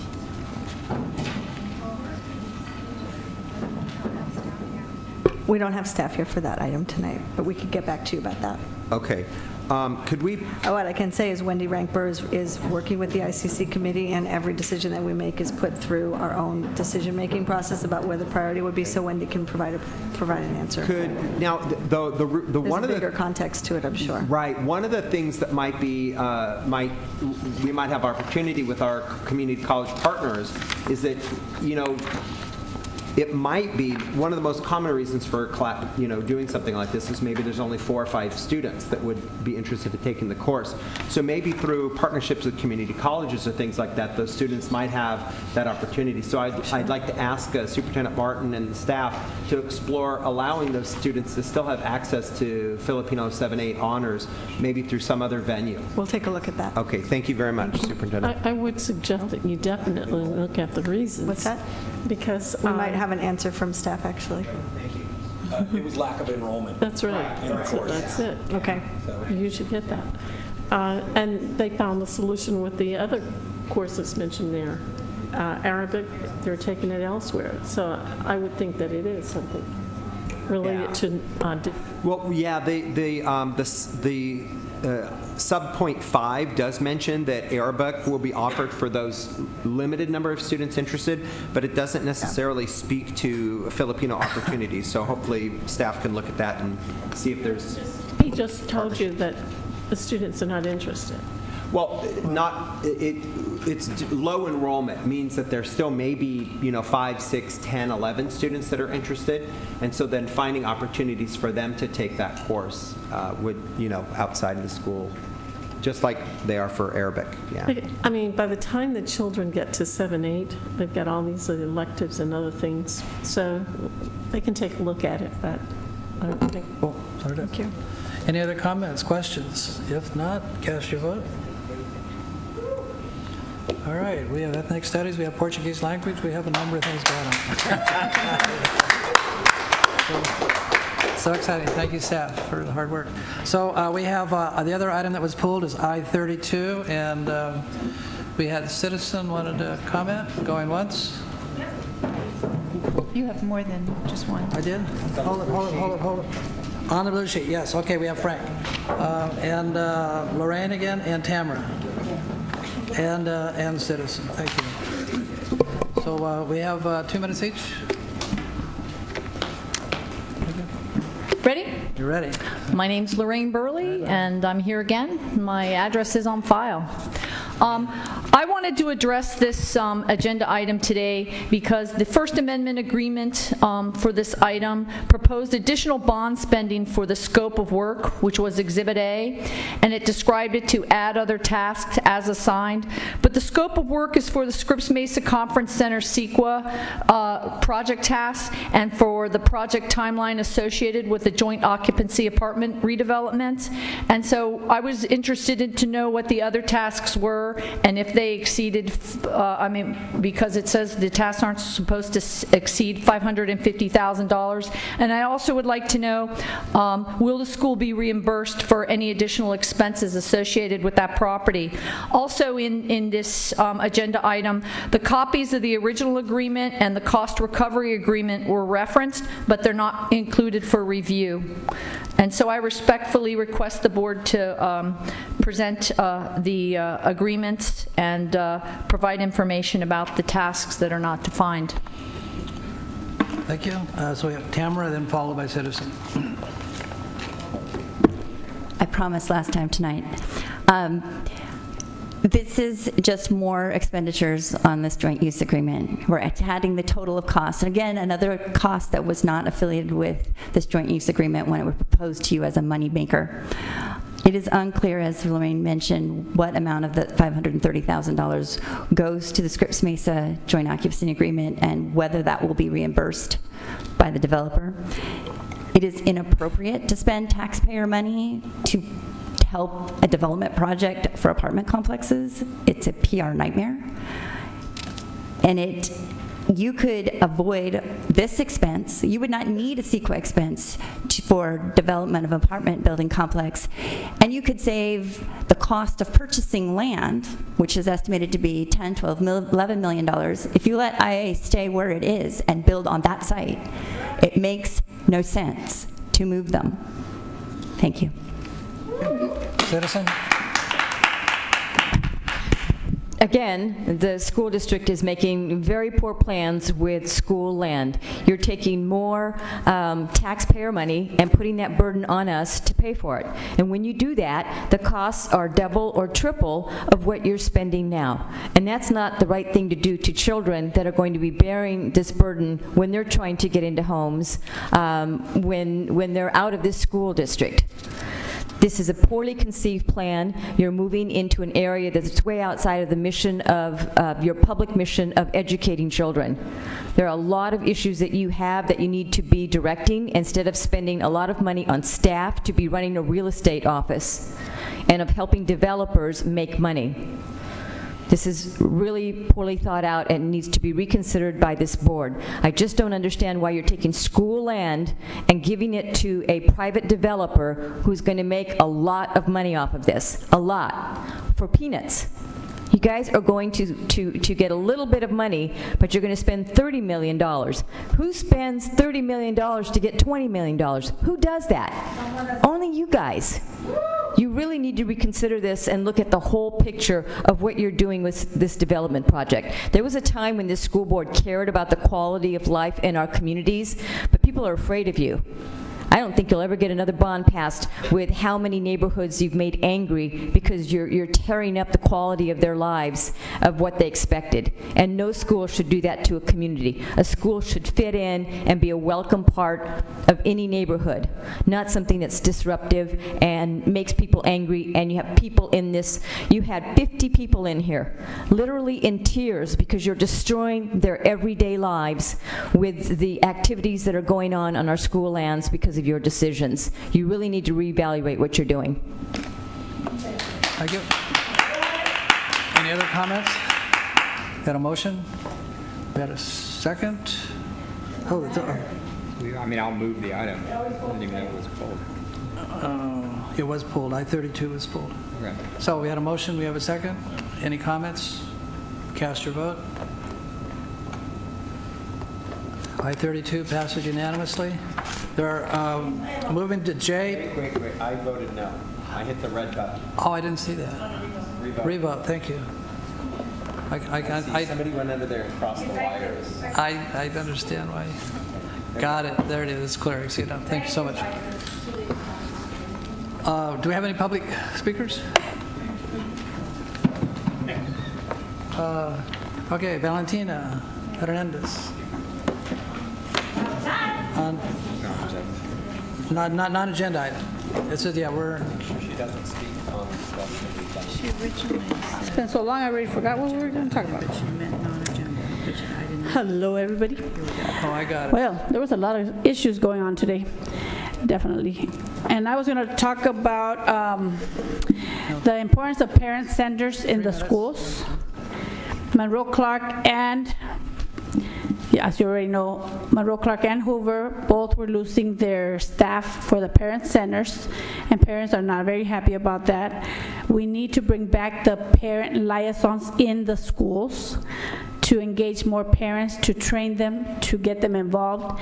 Research clearly states that parents that are involved and know about the educational system do better in school. The kids graduate and are successful. My own son, he is currently in UC Berkeley taking 3 classes right now. He doesn't have enough time to sleep because it's an intense time for him, intense 1-month courses, and he will be successful.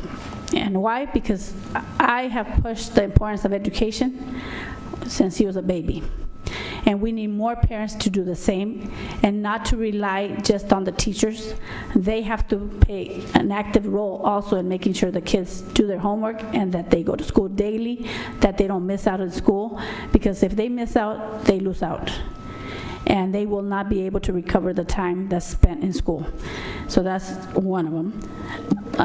There's many others. I support what the people were saying here today, that bullying is not good. It happens not only to students, it happens to teachers, it happens to substitutes. We are constantly being bullied as well, whether you know it or not, based on false evaluations, just to make them look good, I guess. But there's teachers that are there for the students, substitutes, because we love the students. We want them to learn. We want them to succeed. We want to teach them at higher levels. I have 2 master's degrees, as you know. One of them is from Harvard, the other one from San Diego State with a master's thesis. I am highly educated, and I strongly believe in students' ability to learn. All we have to do is teach them and encourage them and believe in them that they can be successful and they could reach any goal that they want, and they could become the next president of the United States in the future. Thank you. We need to stop pushing them down and making them feel inferior. Thank you. Thank you, Valentina. Emily Dressler.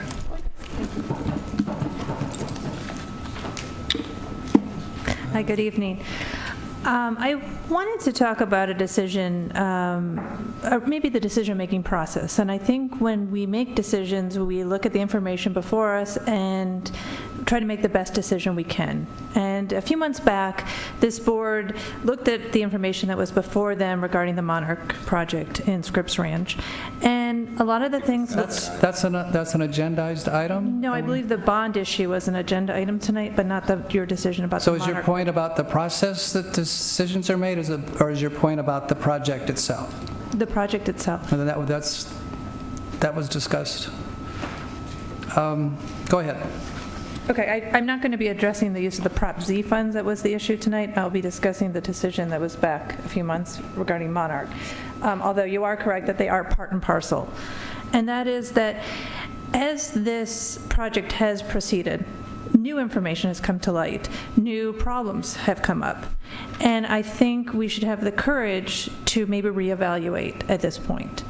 And one of the board members spoke about how a lot of these finances are very difficult for the public to understand, and I'm asking you as one of the taxpayers, educate us. Give us the information. Let's crunch those numbers. We don't have that information before us, and I think that's adding to our frustration. So such numbers as, we would like a full accounting of what these expenses are going to entail, a full accounting of what the costs are going to be for the district, a full accounting of what the profits are going to be, so that we have the information, we don't feel that we're in the dark. So that's what I'm asking for this evening. Thank you. Thank you. That completes. There are no other public speakers. This meeting is adjourned. Enjoy your summer. All right.